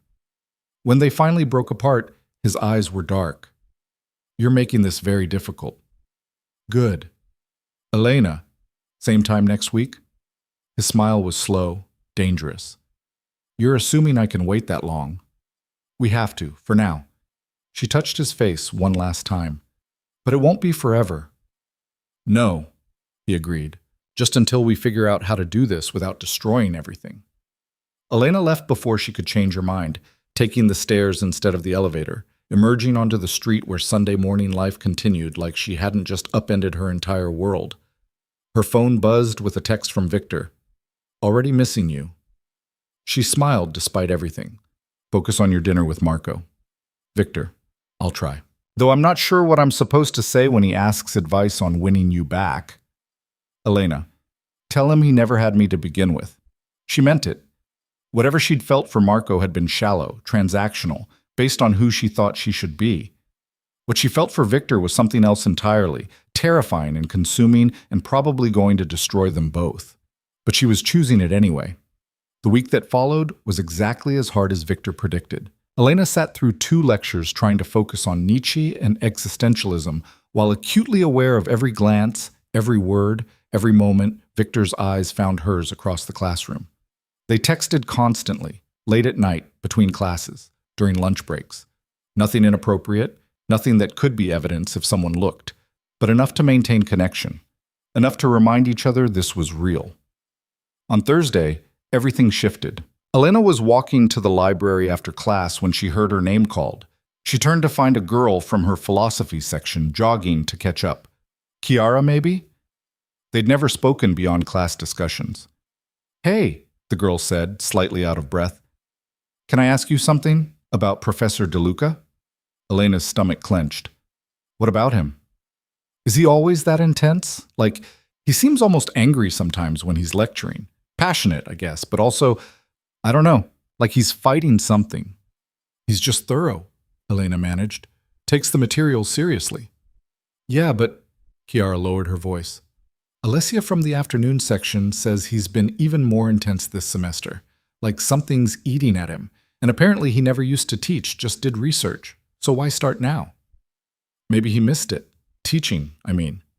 Or maybe," Kiara's eyes lit with gossip, "Alessia heard he's having money problems, that his son got cut off from the family business, and now he has to work." Elena's temper flared. "That's none of our business." I know. I'm just saying, there's something going on with him, and you're always staying after class, so I figured you might know." "I stay after class because I'm interested in the material, that's all." Elena kept her voice level, professional. "Professor DeLuca's personal life isn't relevant to his teaching." Okay. Didn't mean to push." Kiara backed off, but her expression said she wasn't convinced. Elena texted Victor the moment she was alone. "People are gossiping about you, about why you're teaching this semester." His response came fast. "Let them gossip, as long as they're not gossiping about us." Elena, "Are they right? About the money?" Victor, "It's complicated. Can we talk about it tonight?" Elena, "Can't, working until close. Tomorrow?" Victor, "Come by after your shift, I'll wait up." She shouldn't. Should maintain some distance, some sense of normalcy. But she was already learning that should meant nothing where Victor was concerned. Her shift at the cafe was brutal, understaffed, overcrowded, customers who treated her like she was invisible until they wanted something. By the time Elena got off at 11, her feet ached and she smelled like espresso and burnt milk. She went to Victor's apartment anyway. He opened the door, still dressed from the day, tie loosened, looking tired but alert. "Come in. You look exhausted." "Thanks. Always what a girl wants to hear." His mouth quirked. "I meant you look like you need to sit down. Have you eaten?" "No." "I made soup. Sit." Elena collapsed on his couch while Victor disappeared into the kitchen. He returned with a bowl of something that smelled like heaven, white beans and pasta and vegetables in a rich broth. "Eat," he commanded. "Then we'll talk." She was too hungry to argue. The soup was perfect, simple but flavorful, exactly what she needed. Victor sat across from her, watching her eat with an expression that was almost tender. "Better?" he asked when she'd finished. "Much. Thank you." "Good." He took the bowl, set it aside, then pulled her legs across his lap, started rubbing her feet without being asked, working out knots from hours of standing. Elena almost groaned. "You don't have to. I know, I want to." His hands were strong, methodical. "Now, you asked about money." Kiara said, "Kiara is partially right. Marco's been cut off from the family business. My decision, after what he did to you, he threw a fit, went to his grandfather, got overruled. Victor's jaw tightened. So yes, I've been teaching to supplement, and because Marco was also receiving a stipend from me that I've now stopped. Because of me. Because of him. Because his actions have consequences. Victor met her eyes. Don't make this your responsibility, Elena. This is between Marco and me. But I'm the reason. You're the catalyst. The reason was years of me enabling behavior I knew was wrong. Letting him think money solved everything, that he could take what he wanted without accountability. His hands stilled on her feet. I should have cut him off years ago. What did he say at dinner, when you saw him? Victor's expression darkened. He spent an hour trying to convince me to talk to you on his behalf. Said he made a mistake, he was sorry, he wanted another chance. And when I refused, he got angry, accused me of never being on his side. What did you tell him? That he burned that bridge himself, that some betrayals don't get second chances. Victor resumed the foot massage. He didn't take it well. He's going to figure it out eventually, that something's going on with us. Maybe. But by then, we'll have a plan, a way to handle it that doesn't destroy both our lives. Elena wasn't sure such a plan existed, but she didn't say so. Instead, she leaned back against the couch cushions and let Victor's hands work magic on her aching feet. Let herself believe for a little while that this could work, that they could have this. Quiet moments, easy intimacy, someone who cared whether she'd eaten. Stay, Victor said eventually. It's late, you're exhausted. Stay. She should go home, should maintain some independence, some life outside of him. But she was tired, and his apartment felt safer than hers, and she wasn't ready to leave. Okay, she whispered, but I have to be up early, 8 a.m. class. I'll drive you. Victor, I'll drop you 3 blocks away. No one will see. He stood, pulling her up with him. Come on, you need sleep. In his bed, wrapped in his arms, Elena felt the tension finally drain away. This was dangerous, getting used to this, to him, to feeling like she had a partner instead of just surviving alone. But she was too tired to fight it, too tired to do anything but fall asleep feeling safe. Sunday dinner with her family was everything Elena had been dreading. Her mother had cooked for an army, lasagna and roasted chicken and vegetables and fresh bread. The dining room table groaning under the weight of it all. Sophia was already there when Elena arrived, looking perfect in a sundress and heels, hair and makeup flawless. Their mother, Isabella, greeted Elena with a tight hug and a disapproving look at her simple jeans and sweater. You couldn't dress up? For family? I came from studying, Mama. Always studying, always with your books. Isabella sighed dramatically. Come, sit. We eat, then we talk. Elena's stepfather, Roberto, nodded from his seat but didn't say much. He never did when the women were having discussions. Sophia smiled across the table, sweet and false. Nice of you to show up, Sophia said. Wasn't sure you would. Mama asked, I'm here. Girls, Isabella warned. We're family. We eat together. We make peace. Dinner was tense, conversation stilted. Elena pushed food around her plate while Sophia chatted about her new job at a boutique, her plans for the holidays, anything except the elephant in the room. Finally, Isabella set down her fork with enough force that everyone jumped. Enough, she declared. Elena, Sophia, you are sisters. Whatever fight you had, you fix it. Now. It wasn't a fight, Mama, Elena said quietly. Then what? Elena looked at Sophia, who had the audacity to look nervous. Good. She should be. Sophia slept with my boyfriend for 4 months while I was dating him. The silence was deafening. Isabella's face went through several expressions: shock, disbelief, anger. Roberto set down his wine glass carefully. That's not... Sophia started. It's exactly what happened. Elena cut her off. I walked in on them, in his bed, at his family's estate. Isabella's eyes darted between her daughters. Sophia, is this true? It's not like Elena's making it sound, Sophia said defensively. Marco and I, we had a connection. She wasn't right for him. I did her a favor. A favor? Elena's voice rose despite her best efforts. You call betraying me a favor? You were never going to keep him anyway, Sophia shot back. You're too serious, too focused on your books and your degree. Marco needed someone fun, someone who understood his world. His world? Elena laughed harshly. You mean his money? Enough! Isabella slammed her hand on the table. Both of you. This is... Sophia, how could you? Your own sister? Because everything's always about Elena, Sophia said, voice bitter. Elena the smart one. Elena going to university. Elena making something of herself. I'm just the pretty one, the one who should just marry well and make babies. That's not fair, Elena said. You never had to. You were always Papa's favorite. His smart little girl who could do anything. Sophia's eyes were bright with tears that might have been real. And when he died, you became Mama's focus too.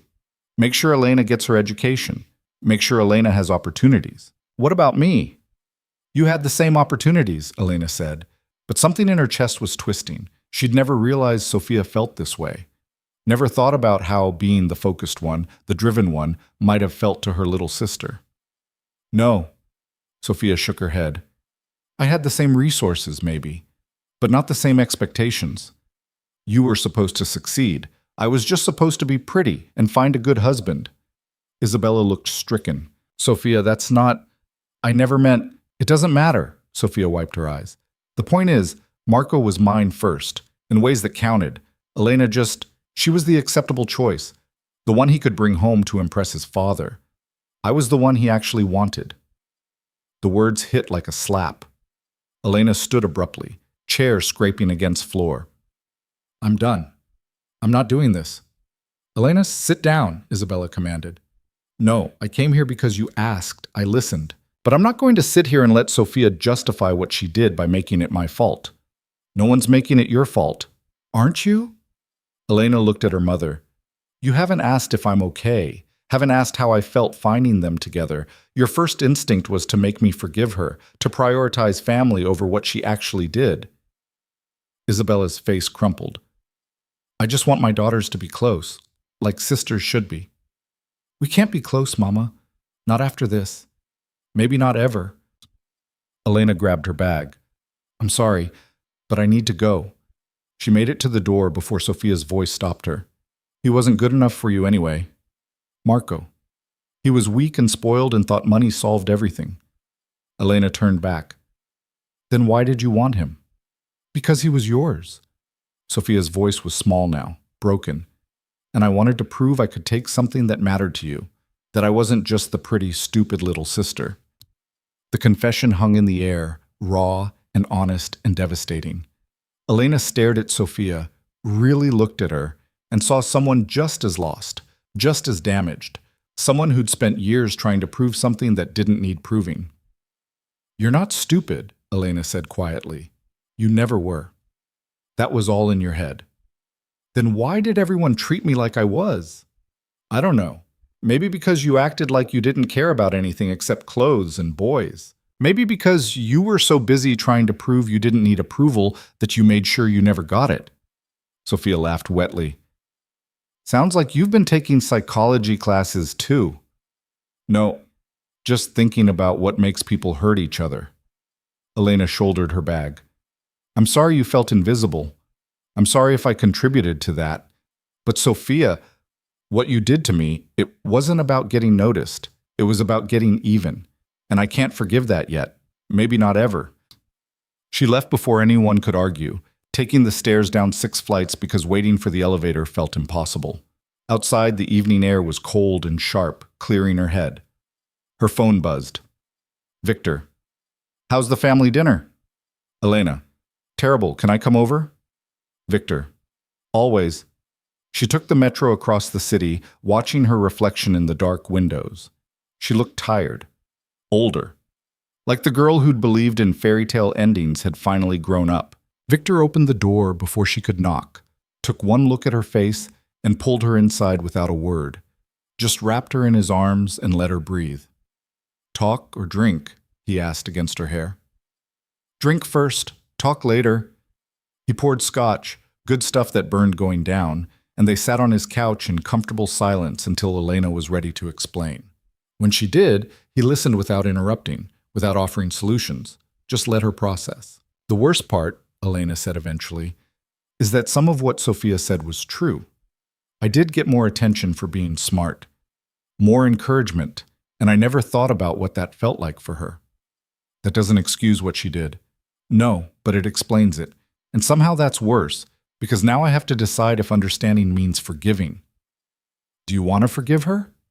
Elena considered. I don't know. Part of me thinks family should mean something. That I should be bigger person, let it go, move on. But part of me is still so angry I could scream.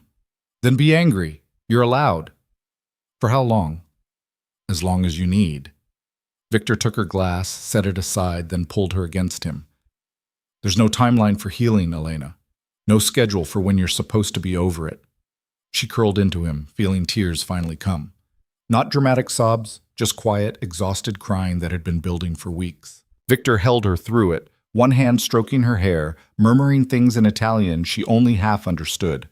When she finally stopped, Elena felt hollowed out but somehow lighter, like she'd been carrying weight she hadn't acknowledged.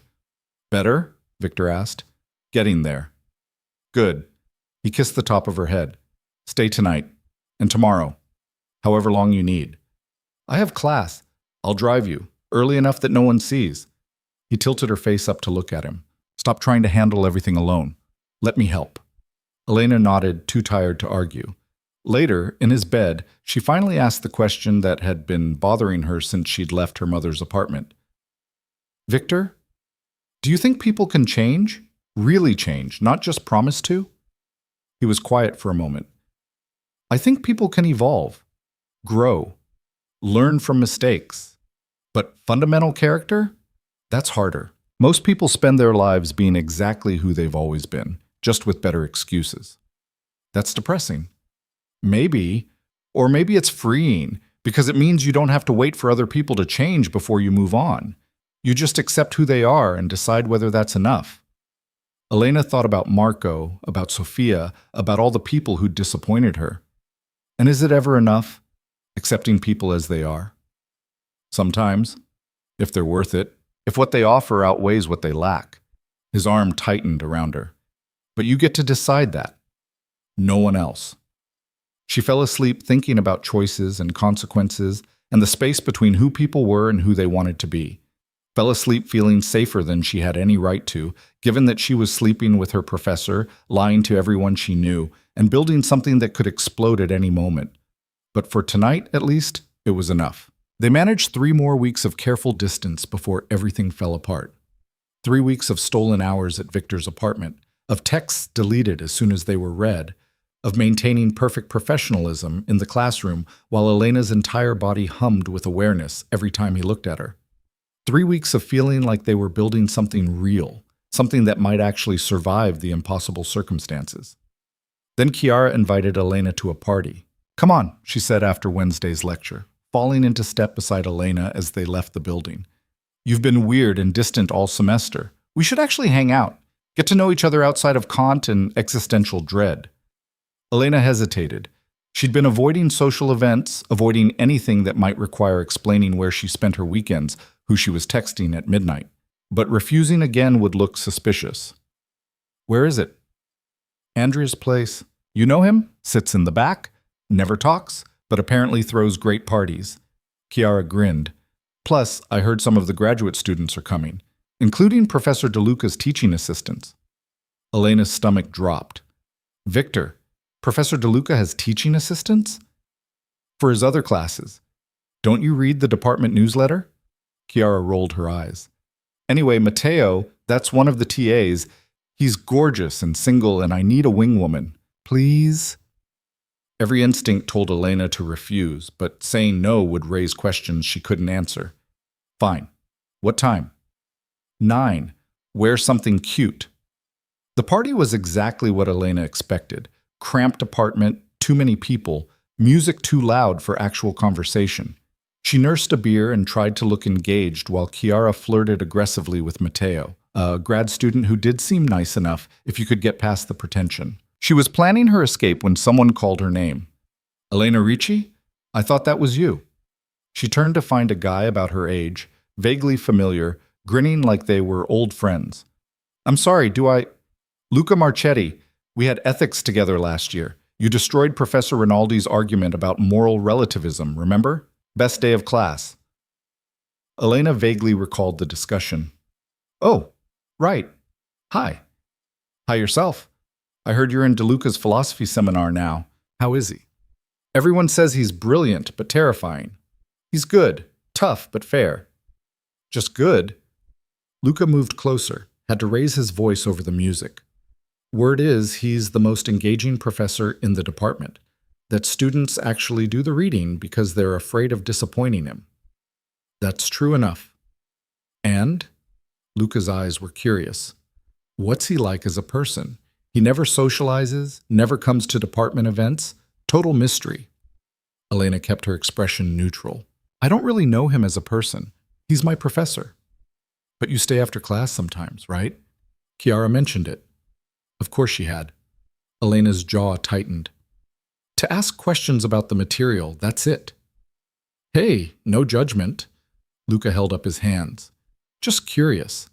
The guy's fascinating. Rumor is he used to be involved in some shady business before academia, that he's got connections to organized crime families. Elena's blood went cold. That's ridiculous. Is it? His family runs one of the biggest shipping operations in Italy. You don't get that big without getting your hands dirty. Luca took a drink. Matteo says De Luca left the business under suspicious circumstances, that there was some kind of violence involved. Matteo should keep his mouth shut about things he doesn't understand. The edge in Elena's voice made Luca blink. Whoa, defensive much? I just don't think we should gossip about professors based on rumors. Fair enough. But Luca was looking at her differently now, speculative.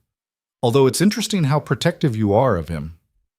Elena forced herself to relax, to smile.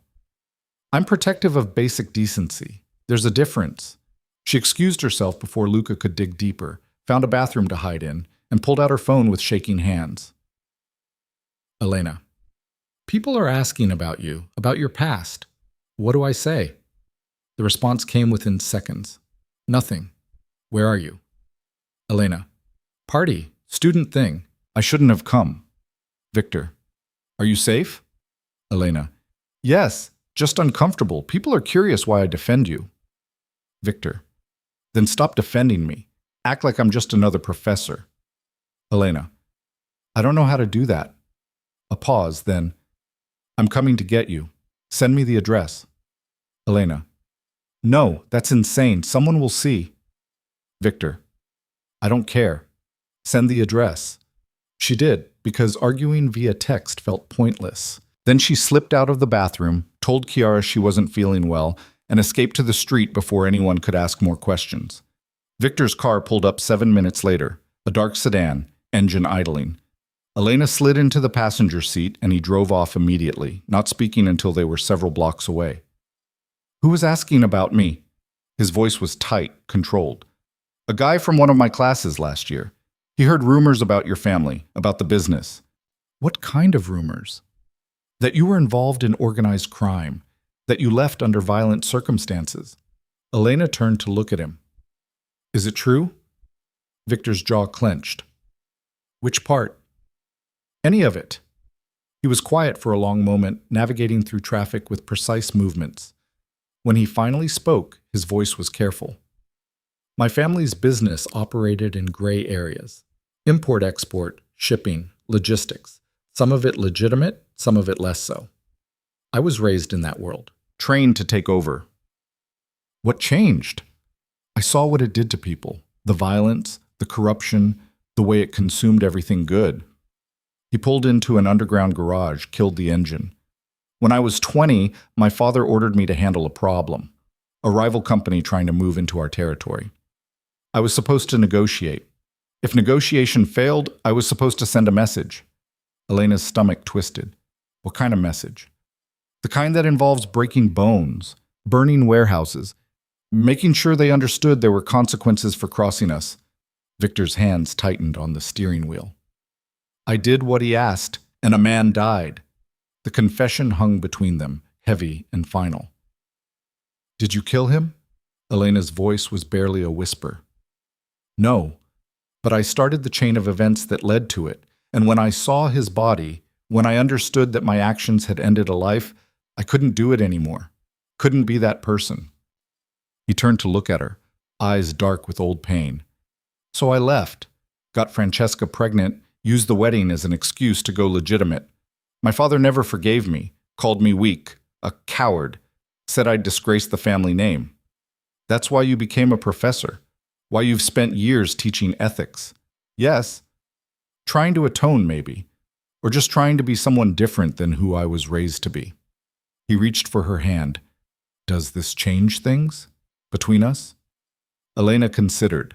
She should be horrified, should run from a man who admitted to being part of that world, who'd contributed to someone's death. But all she felt was sadness for the boy who'd been forced into impossible choices. No, she said quietly. It doesn't change anything.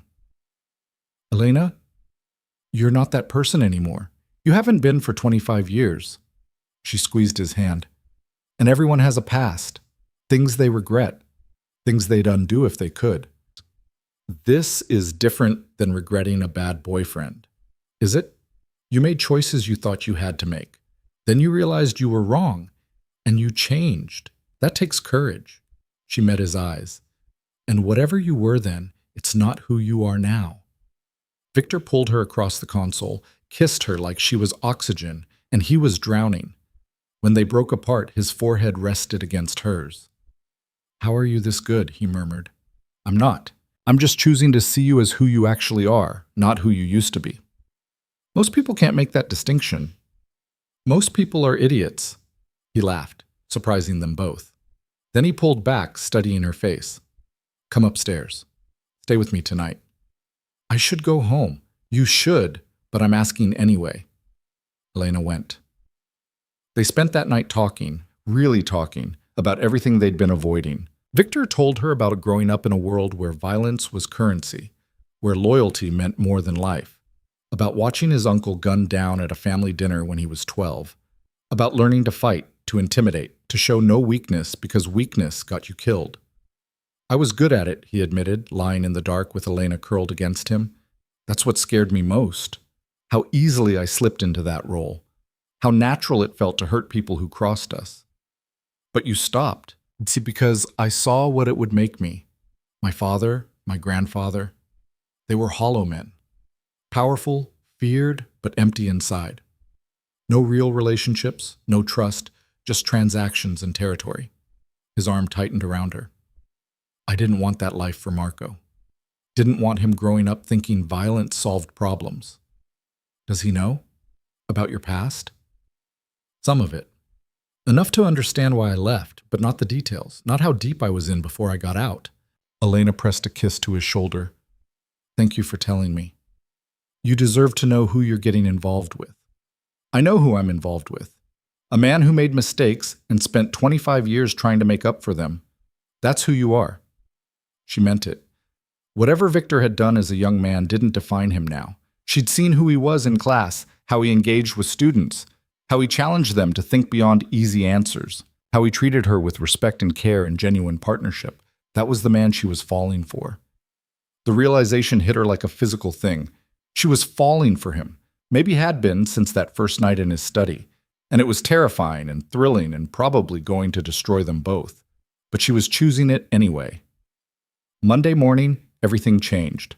Elena was waiting outside the lecture hall when Chiara rushed up, phone in hand, expression somewhere between gleeful and horrified. Have you seen it? Seen what?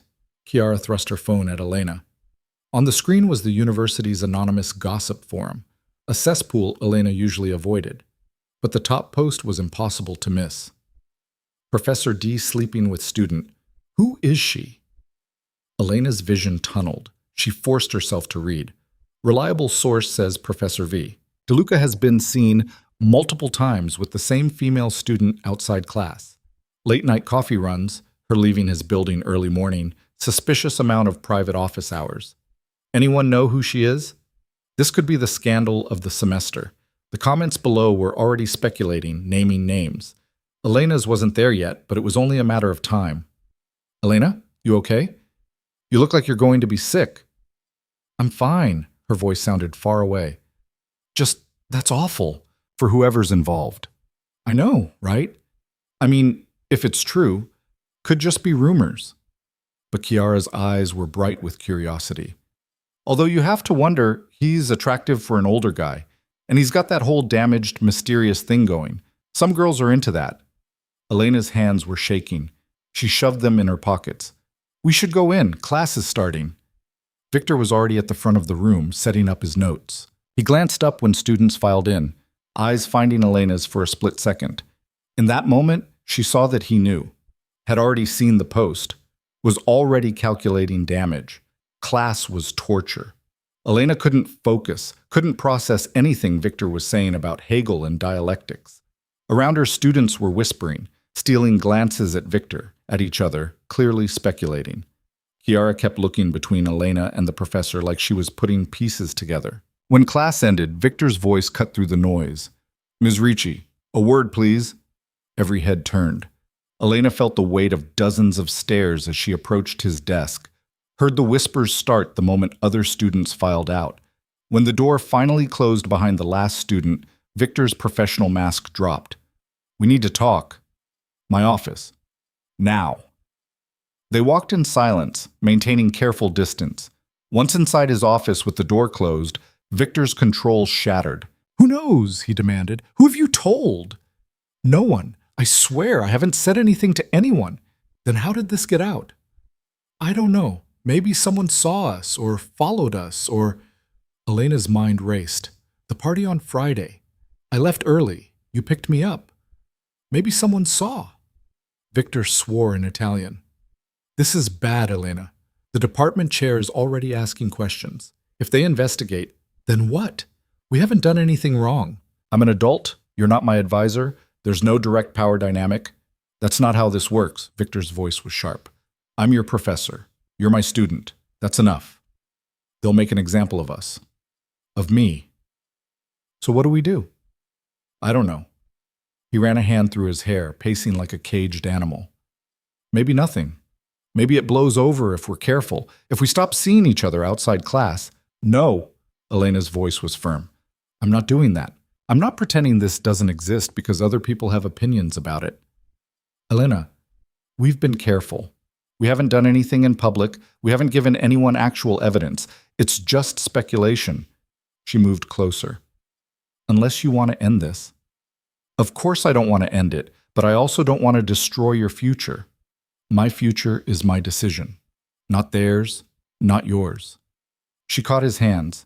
Victor, if we cave to this, if we let fear control us, then we're admitting there's something wrong with what we're doing. And I don't believe that. He stared at her like she was insane. You're 23. You don't understand how this works, how quickly things can turn. Stop treating me like a child. Her voice hardened. I know the risks. I've known them from the beginning, and I'm telling you I don't care. I'd rather have this, have us, and deal with consequences than spend my life wondering what if. Victor's expression softened. He cupped her face, thumb brushing her cheek. You're going to get hurt. Probably, but I'd rather get hurt for something real than stay safe being nothing to anyone. He kissed her then, gentle and desperate at the same time. When they broke apart, his eyes were dark with emotion. Okay, he said quietly. Okay, we don't run. We don't hide. But we're smart about this. No more late-night pickups. No more mornings at my place unless you're absolutely certain no one sees. We minimize risk. Agreed. And if it gets worse, if they formally investigate, you let me take the fall. Say I pursued you, that you tried to maintain boundaries, protect yourself. Victor, I mean it, Elena. I'm not letting you sacrifice your education for this. For me. She wanted to argue, but the look in his eyes stopped her. He was serious, would throw himself under the bus to protect her without hesitation. Fine, she lied. If it comes to that. They both knew she was lying. Neither called it out. The next week was hell. The gossip forum post had exploded, dozens of comments speculating about who the mystery student was. 3 different names had been floated, including Elena's. She'd already gotten looks in the hallway, whispers that stopped when she walked by. Chiara had stopped sitting next to her in class. On Thursday, Elena was called to the department chair's office. Professor Benedetti was a stern woman in her 60s, known for being fair but unforgiving. She gestured Elena to sit, then fixed her with a look that could peel paint. Miss Ricci, I assume you know why you're here. The forum post. Yes, The forum post alleging Professor DeLuca is involved with a student. Your name has been mentioned. Elena kept her voice steady. People gossip. That doesn't make it true. No, it doesn't. Which is why I'm asking you directly. Benedetti leaned forward. Are you involved with Professor DeLuca in any capacity beyond student and teacher? This was it, the moment that would define everything. Elena could lie, deny, protect herself. Or she could tell the truth and face whatever came next.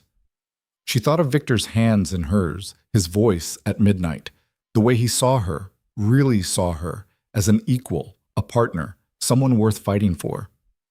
Yes, she said clearly. We're involved. Benedetti's expression didn't change. I see. And how long has this been going on? 2 months, since shortly after he became my professor. Did he initiate the relationship? It was mutual. He tried to maintain distance. I was the one who pushed for more. Miss Ricci, you understand that regardless of who initiated, this is a serious violation of university policy. Professor DeLuca is in a position of authority. He's not my advisor. He doesn't determine my graduation. He's teaching one class I'm enrolled in. Elena's voice was calm, factual. And I'm a consenting adult making my own choices. That may be, but perception matters. Other students see favoritism, impropriety. My grades speak for themselves. I earned every mark I've received. I'm sure you believe that, but Professor DeLuca's judgment is compromised. Benedetti sighed. I have no choice but to recommend disciplinary action. He'll likely be suspended pending full investigation. You'll need to transfer to a different section of philosophy. And me? What happens to me? Officially? Nothing. You're the student in this situation. We don't punish students for faculty misconduct. She paused. Unofficially, you should be prepared for social consequences. Your peers won't look kindly on this. Elena stood. Is that all? Miss Ricci, Benedetti's voice softened slightly. I understand feeling drawn to a charismatic professor, but this will follow you, affect your reputation, your opportunities. Is he really worth that? Elena met her eyes. Yes, he is.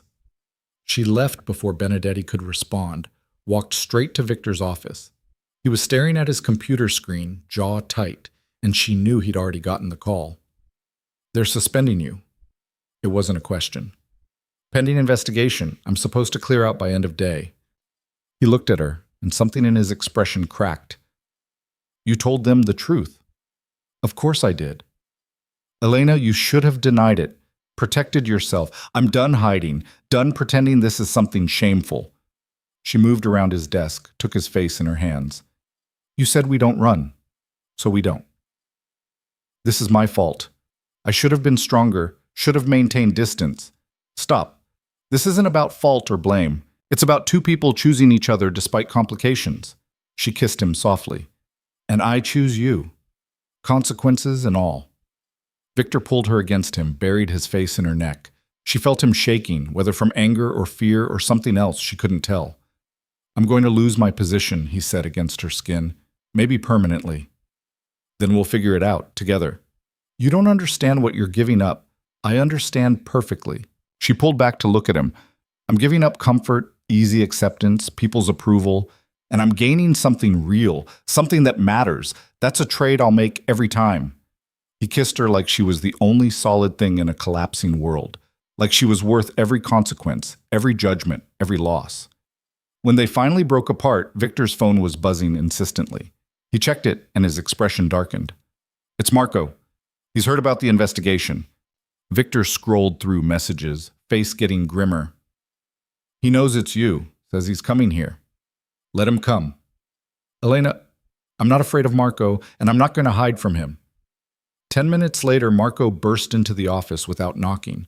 His face was a mixture of shock and rage, but when he saw Elena standing beside Victor's desk, something else flickered in his eyes. Understanding and hurt. You? He looked between them, voice raw. My father? You're sleeping with my father? Marco, Victor started, but Marco cut him off. How long? Since that night? Since you found me in Sofia? Marco laughed bitterly. No wonder you were so understanding, so quick to cut me off. You wanted her for yourself. It wasn't like that, Elena said. Then what was it like? Please explain to me how my ex-girlfriend ended up fucking my father. Watch your mouth. Victor's voice was dangerous. You don't get to talk to her that way. Why not? She's just another conquest, right? Another woman in your bed? Or is this different, special? Marco's voice dripped sarcasm. Tell me, Father, does she know what you really are? What you're capable of? She knows everything. Marco's eyes widened. Everything? You told her about... He stopped, looked at Elena with something like pity. And you still stayed. You're either brave or stupid. I'm neither, Elena said calmly. I'm just someone who sees people for who they are now, not who they used to be. That's rich. Coming from someone who couldn't see that her boyfriend was cheating on her for 4 months. The blow landed, but Elena didn't flinch. You're right. I didn't see it. Just like I didn't see that you were exactly the kind of man who'd blame everyone else for his mistakes. My mistakes? Marco's voice rose. You're the one who what? Moved on? Found someone who actually respects me? Someone who sees me as an equal instead of a status symbol? Elena stepped forward. You want me to feel guilty for not pining after you? Sorry to disappoint. This is sick, Marco said, but there was less conviction now. He's twice your age. He's my father. I know, and I don't care. Elena looked at Victor, found strength in his steady presence. I care about him, about who he is when no one's watching, about how he treats me, challenges me, sees me. She turned back to Marco. Things you never did. Marco stared at her like she was a stranger. I loved you. No, you loved having me. There's a difference. For a moment, Marco looked like he might argue. Then his shoulders slumped, some of the fight draining away. Does it even matter? They're suspending him, investigating both of you. This relationship, whatever it is, it's done. Not if we don't let it be, Victor said quietly. You're willing to throw away your career, your reputation, everything you've built? Marco shook his head. For what? A girl you've known 2 months? For a woman I've known 2 months who's already more real to me than anything I had in 23 years of marriage. Yes. Victor moved to stand beside Elena, hand finding hers. I'm willing to risk everything. Because she's worth it. The simple declaration hung in the air. Marco looked between them, really looked. And something in his face shifted. Recognition, maybe. Or resignation. You're both insane, he said finally, but I guess you deserve each other. He left without another word, door slamming behind him. Elena and Victor stood in the silence, hands still linked, processing what had just happened. Well, Elena said eventually, that went better than expected. Victor laughed, surprised and genuine. Better than expected? He called us insane. He's not wrong. She turned to face him fully. Victor, are you sure about this? About us? Because once you're suspended, once this becomes public, I'm sure. He cupped her face, made her meet his eyes. Elena, I have spent 25 years playing it safe.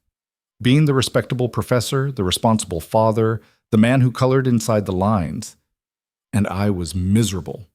Then you stumbled into my study and everything changed.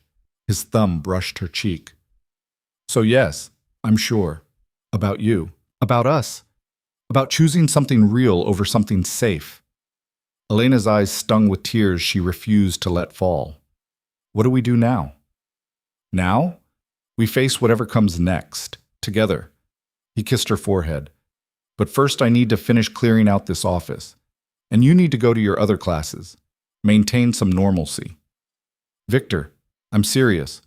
Don't let this consume your whole life. You have a degree to finish, a future to build. Whatever happens with us, that matters.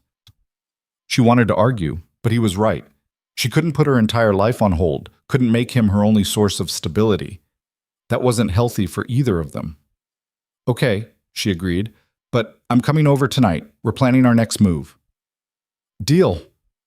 Elena left campus feeling lighter than she had in weeks. The secret was out. The scandal had erupted. And somehow, instead of feeling destroyed, she felt free. No more hiding, no more pretending. Just the truth, messy and complicated and real. Her phone buzzed with a text from an unknown number. Coffee? We need to talk. Sophia Elena stared at it for a long moment, then typed back, Fine. Tomorrow. 3 p.m. Cafe Paradiso. Whatever Sophia wanted to say, it was time to hear it.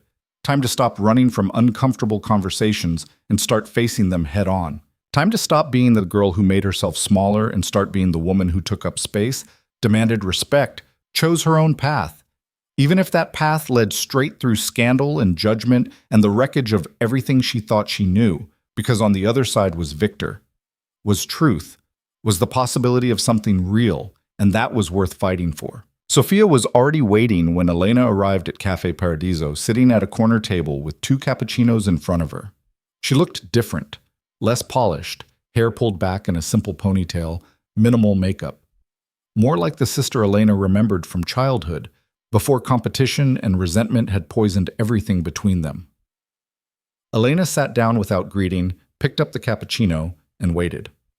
Thanks for coming, Sophia said quietly. I wasn't sure you would. I almost didn't. I wouldn't have blamed you. Sophia twisted her cup in circles, not meeting Elena's eyes. I heard about what happened, the scandal at the university, with Professor DeLuca. News travels fast. Marco told me he's... Sophia stopped. He's pretty messed up about it, about you and his father. He'll survive. Will he? Sophia finally looked up. Elena, he loved you in his own screwed-up way. He really did. No, he didn't. He loved having me. There's a difference. Elena took a sip of coffee. But you didn't ask me here to defend Marco. What do you want? Sophia took a breath. To apologize. Really apologize. Not the half-hearted stuff at Mom's dinner. What I did, sleeping with Marco, betraying you like that, it was unforgivable. And I'm not asking you to forgive me. I just need you to know I understand how badly I hurt you. Elena studied her sister, looking for the lie, the manipulation, found only exhaustion and genuine remorse. Why now? What changed? I did. Maybe.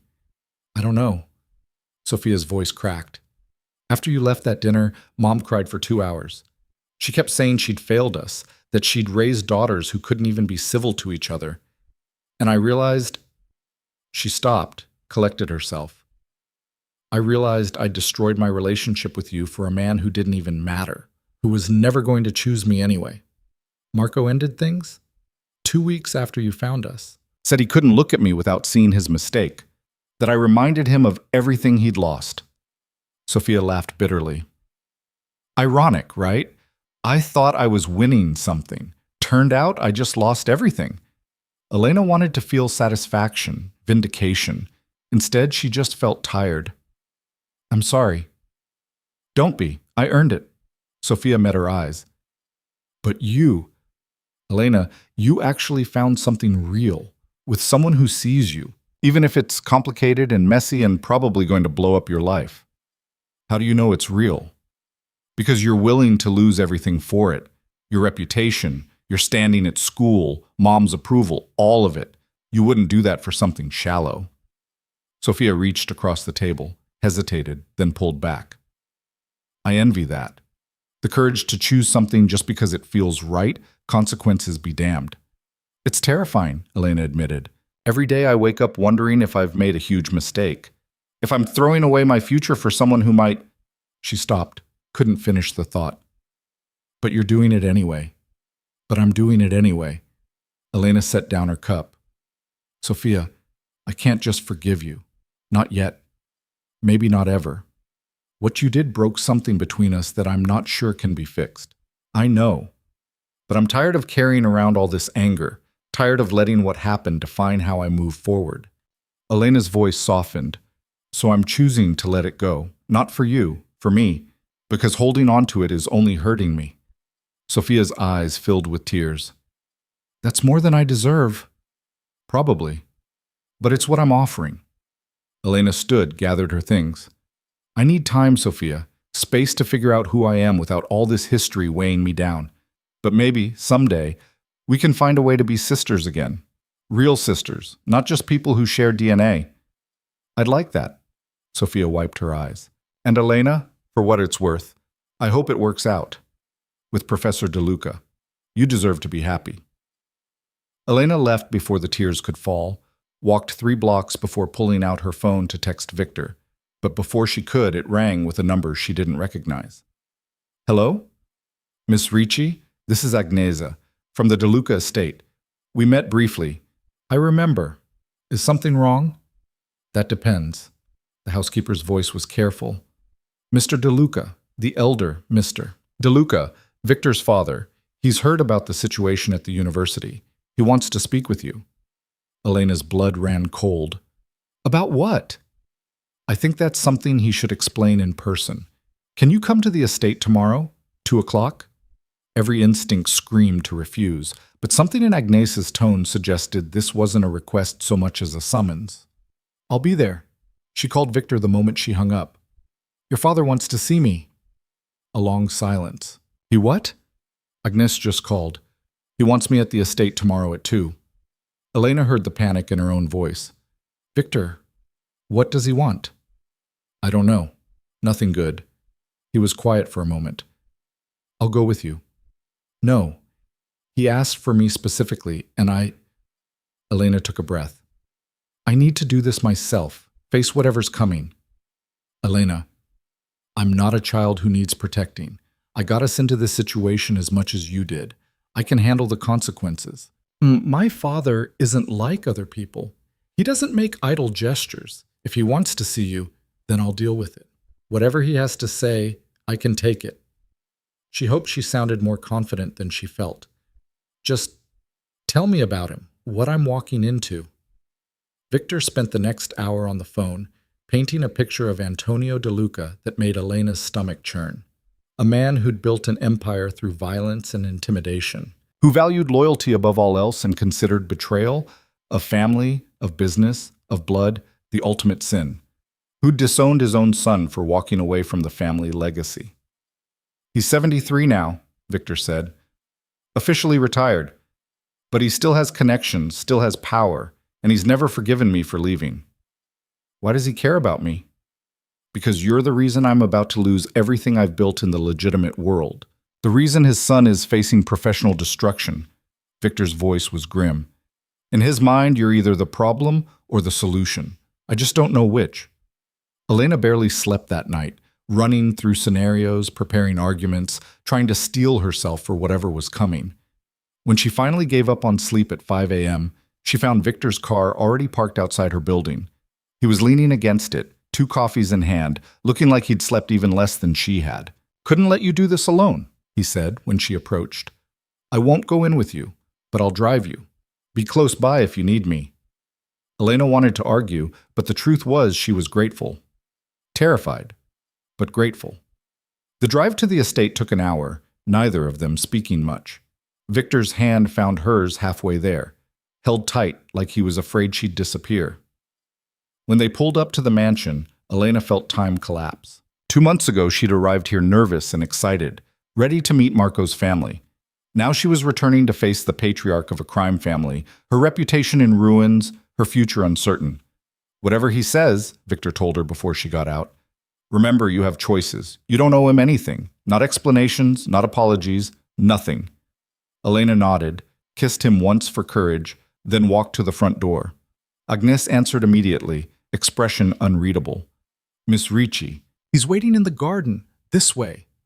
She led Elena through the mansion, past the staircase where she'd run crying, past the hallway where she'd stumbled into Victor's study, to a set of French doors opening onto an immaculate garden. And there, sitting at an iron table beneath a pergola heavy with late autumn roses, was Antonio DeLuca. He was smaller than Elena expected, thin and weathered by age, but his eyes were sharp as cut glass. The same dark eyes Victor had, but colder. Calculating. Sit, he commanded, not a request. Elena sat. For a long moment he just studied her, sipping espresso from a tiny cup. When he finally spoke, his voice was rough with decades of cigarettes. You're the girl who broke my grandson's heart. He broke mine first. Antonio's mouth twitched. Fair enough. Stupid boy never did know the value of what he had. He set down his cup. But that's not why you're here. You're here because my son, my disappointing, idealistic, self-righteous son, has decided to throw away 25 years of respectability for you. With all due respect, sir, that was his choice. Was it? Or did you manipulate him, play on his loneliness, his guilt over his dead wife, his need to be the hero? Elena's temper flared. I didn't manipulate anyone. What Victor and I have, it's real, complicated and messy, but real. Real. Antonio tasted the word like wine. Tell me, what's real about a 45-year-old man seducing his student? He didn't seduce me. If anything, I pursued him. Why? The question was simple but loaded. Elena chose her words carefully. Because he sees me. Not as a student or a trophy or someone to fix, just as myself. And I see him, not the professor or the former criminal or the grieving widower, just the man underneath. Antonio was quiet for a long moment. You know about his past, the business he left. I know enough. Do you know why he left? The real reason? Elena hesitated. He said someone died, that he couldn't live with what the business required. That's the sanitized version. Antonio leaned forward. The truth is, my son was weak, sentimental. He could have been great, could have expanded our empire, made us untouchable. Instead, he got squeamish over one death and ran away. Married the first girl who'd have him, hid behind academia and morality while the rest of us did the real work. That's not weakness. That's conscience. Conscience. Antonio spat the word. Conscience doesn't build empires, doesn't protect family, doesn't ensure survival. Maybe not, but it lets you sleep at night. Antonio's eyes gleamed with something that might have been respect. You have spine, I'll give you that. But spine doesn't change facts. My son is about to lose everything because of you. His position, his reputation, possibly his ability to teach anywhere. And for what? A relationship that will probably fail the moment the novelty wears off? You don't know that. Don't I? I've lived 73 years, girl. I've seen more relationships burn out than you've seen sunrises. Passion fades. Reality sets in. People realize the person they thought they loved is just another flawed human. I already know Victor's flawed. I know about his past, his mistakes, his regrets. And I'm choosing him anyway. Why? Antonio asked again, sharper this time. Elena took a breath. Because flawed and real is better than perfect and empty. Because Victor treats me like an equal, challenges me to be better, doesn't try to make me smaller to fit his life. Because when I'm with him, I feel like the person I've always wanted to be. She met Antonio's eyes. And because I'd rather spend 1 year with something real than a lifetime with something safe. Silence fell between them, heavy with assessment. Then Antonio did something unexpected. He laughed. You remind me of my wife, he said finally. Sophia. She was like you, stubborn, idealistic, unwilling to compromise who she was for anyone. His expression softened almost imperceptibly. She's the only person who ever stood up to me and lived to tell about it. What happened to her? Cancer. 12 years ago. He picked up his espresso, found it cold, set it down. Before she died, she made me promise something. Made me swear that if my children ever found real love, the kind that changes you, that makes you better, I wouldn't interfere, wouldn't use my power to destroy it. His eyes found Elena's. I've kept that promise, even when I disagreed with their choices. Elena's heart was hammering. What are you saying? I'm saying that despite my better judgment, despite every instinct telling me this will end badly, I believe you care about my son, and I believe he cares about you. Antonio stood, moved to the edge of the pergola. But caring isn't enough, not when there's an entire university trying to destroy what you've built. I know, we're prepared to face whatever comes. Are you? He turned back. Because I can make this go away. The investigation, the scandal, all of it. One phone call to the right person on the university board, and Victor's suspension gets quietly forgotten. The forum post disappears. Life goes back to normal. Elena stared. Why would you do that? Because, despite everything, he's still my son. And maybe, just maybe, you're good for him. Better than that cold marriage he endured for 20 years. Antonio's expression hardened. But understand this. If you accept my help, you owe me. Not money, not loyalty, just this. Don't break him. Don't make him regret choosing you, because if you do, if you prove me wrong about you, there won't be anywhere far enough to hide." It wasn't a threat. It was a promise. And Elena believed every word. "I won't break him," she said firmly, "and I won't let him break himself trying to protect me." Antonio studied her one last moment, then nodded. "Good. Then we understand each other." He pulled out his phone, made a call in rapid Italian. Elena caught enough to understand he was calling in favors, making promises, using influence she didn't fully comprehend. When he hung up, he looked at her again. "It's done. By Monday, the investigation will be concluded with no findings of misconduct. Victor will be reinstated. You'll transfer to Professor Castellano's section to avoid appearance of impropriety." Just like that? Just like that. He moved back to his seat. "Now go. My son is probably going insane waiting in the driveway. Tell him," Antonio paused, "tell him his mother would be proud of both of you." Elena stood, legs shaking. "Thank you. Don't thank me yet. You haven't lived through what's coming." But there was something almost gentle in his expression. "Go on. And girl, when you and Victor get married, and you will, I can see it in how you talk about him. Invite me to the wedding. I'd like to see my son happy before I die." Elena left the garden in a daze, Agnes appearing to guide her back through the house. At the front door, the housekeeper pressed something into Elena's hand, a small, worn photograph. "Victor's mother," Agnes said quietly. "Sophia. She gave this to me before she died.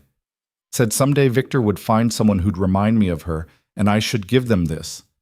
I think she'd want you to have it." Elena looked down at the photo. A young woman with dark hair and intelligent eyes, smiling at the camera with the kind of confidence that couldn't be faked. She did look like Elena, or like Elena hoped to look someday. Strong, certain, unafraid. "Thank you," Elena whispered. Outside, Victor was pacing beside his car. He looked up when the door opened, and the relief on his face was almost painful. "Elena, are you okay? What did he say? Did he threaten you?" She walked to him, put the photograph in his hand, and watched his face crumple as he recognized his mother. "Your father just saved us," she said softly, "and gave us his blessing, and told me to invite him to our wedding." Victor stared at her. "Our what?" "His words, not mine. But Victor—" She took his face in her hands. "The investigation's over. You're being reinstated. Your father made some calls." "He did what?" Elena explained everything, Antonio's assessment, his offer, his threat, his strange mix of disapproval and support. When she finished, Victor was shaking his head in disbelief.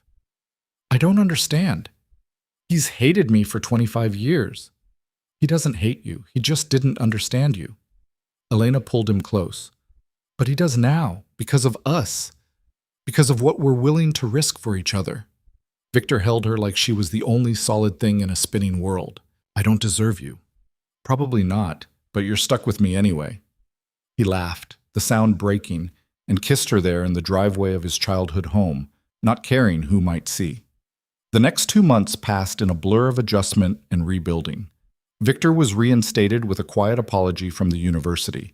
Elena transferred sections, endured the whispers and judgment from classmates, and threw herself into her studies with renewed focus. They were careful. No public displays, no obvious favoritism, maintaining professional distance when anyone was watching. But in private, they built something real. Victor taught Elena to cook traditional Italian dishes his mother had made.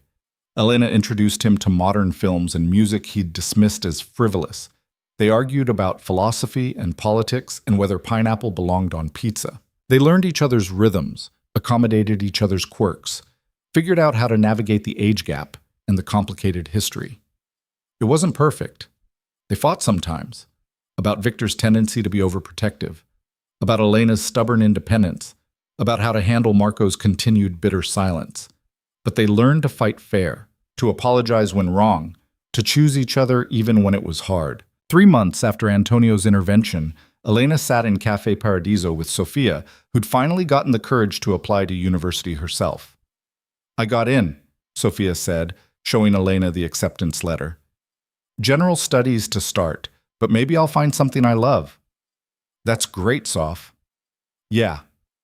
Sophia twisted her coffee cup nervously.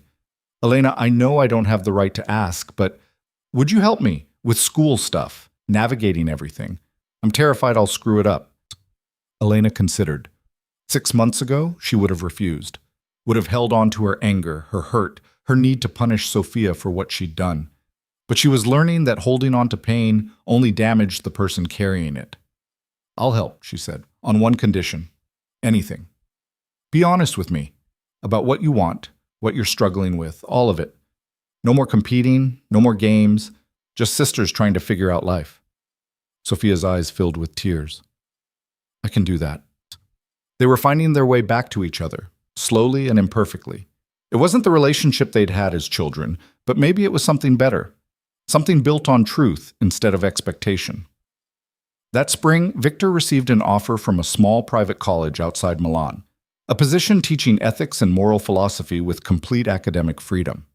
He accepted without hesitation, ready for a fresh start somewhere his past wasn't common knowledge. Come with me, he said to Elena one night, lying tangled together in his bed. Move with me. We'll get a place together. You can transfer your credits, finish your degree there. Is that what you want? I want you. Everything else is negotiable. He played with her hair, voice soft in the darkness. Elena, I know this is fast. I know we've only been together 6 months. But I also know I don't want to do any of this without you. The teaching, the moving, the building a new life. It's all meaningless if you're not part of it. Elena's heart was racing. This was huge. Commitment, partnership, building a life together. She was only 23, should probably wait, be cautious, protect herself. But she'd spent her whole life being cautious, playing it safe, making choices based on what other people expected. Yes, she said. Let's do it. Victor pulled her closer, kissed her forehead. You're sure? I'm terrified, but yes, I'm sure. They moved in July, right after Elena's semester ended. A small apartment near the college, nothing fancy but theirs. Elena transferred her credits, enrolled in classes, got a part-time job at a bookstore near campus. Victor started his new position, throwing himself into teaching with renewed passion. It wasn't always easy. They had to navigate living together. Victor's need for order versus Elena's creative chaos, his early morning routine versus her late-night study sessions. Money was tight sometimes. The age difference meant they were in different life stages, wanting different things, but they made it work. That winter, Victor's father came for dinner. Antonio had aged visibly in the year since Elena had met him, moved slower, spoke softer, but his eyes were still sharp as he looked around their small apartment. This is what you chose, he said to Victor. Small place, tight budget, teaching at a school nobody's heard of. Yes. And you're happy? Victor looked at Elena, who was setting the table with the mismatched dishes they'd collected from second-hand stores. Happier than I've been in 25 years. Antonio nodded slowly. Then I was wrong. About what matters. About what strength looks like. He turned to Elena.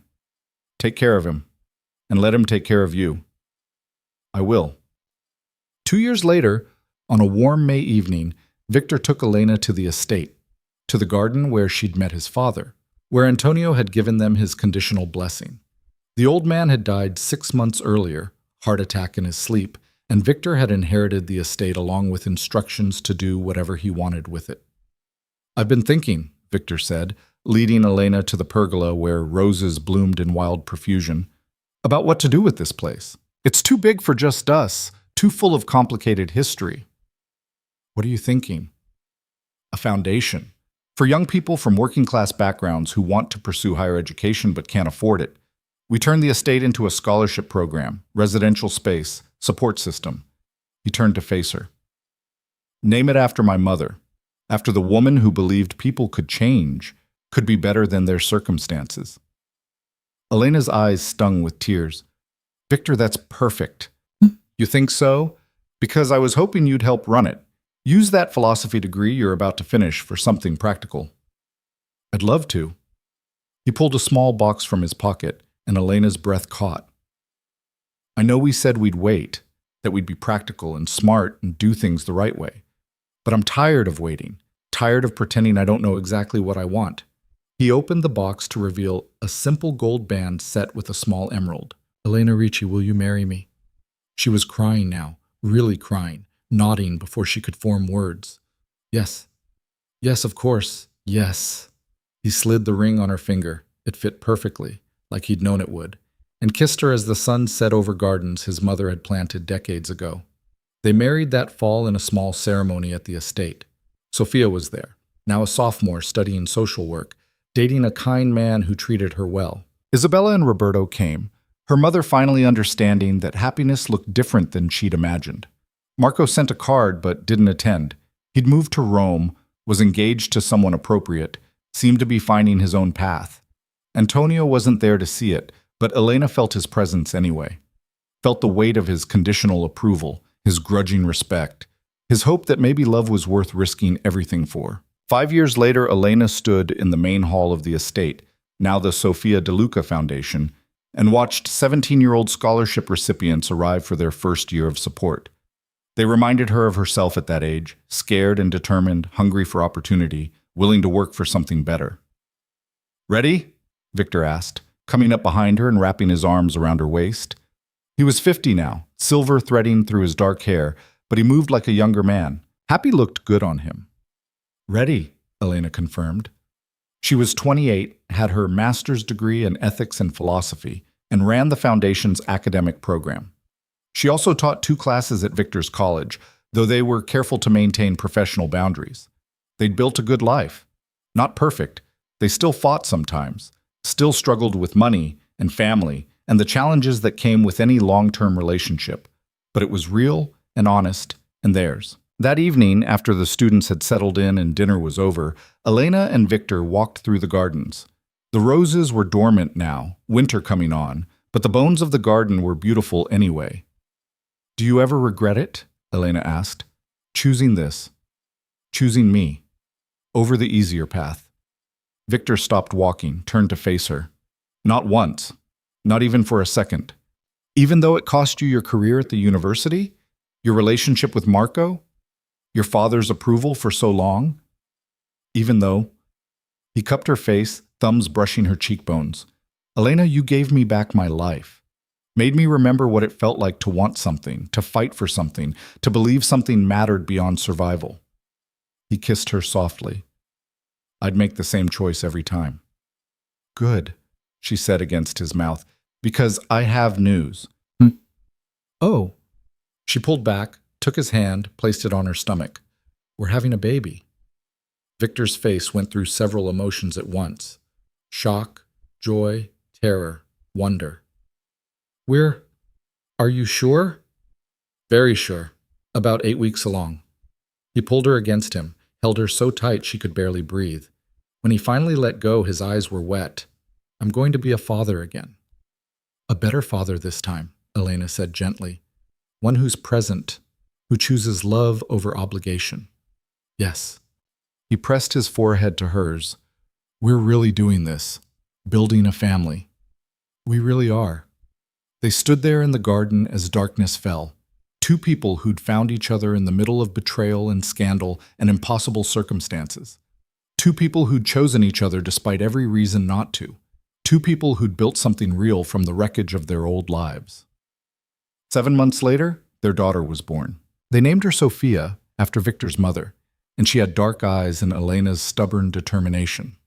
Marco came to meet his half-sister, held her with surprising gentleness, and told Victor he was happy for him.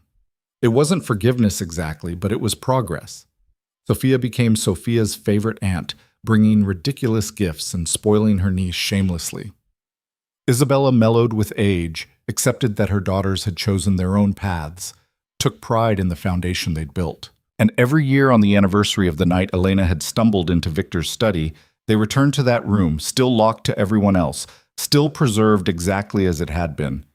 They'd sit on the floor drinking scotch from the same bottle he'd offered her that first night, and remember how far they'd come, how betrayal had led to salvation, how scandal had led to purpose, how 2 people who shouldn't have worked had built something that absolutely did. "Tell me again," Sophia would ask years later when she was old enough to understand, "how you and Mama met."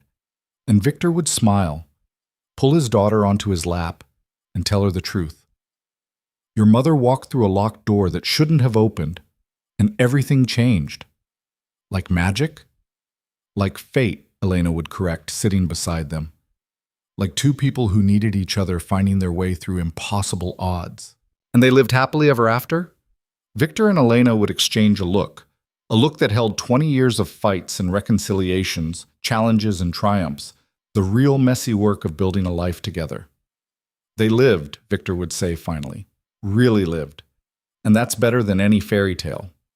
And it was, not perfect, not easy, but real and hard-won, and worth every sacrifice. From that first devastating betrayal had come something neither of them had expected.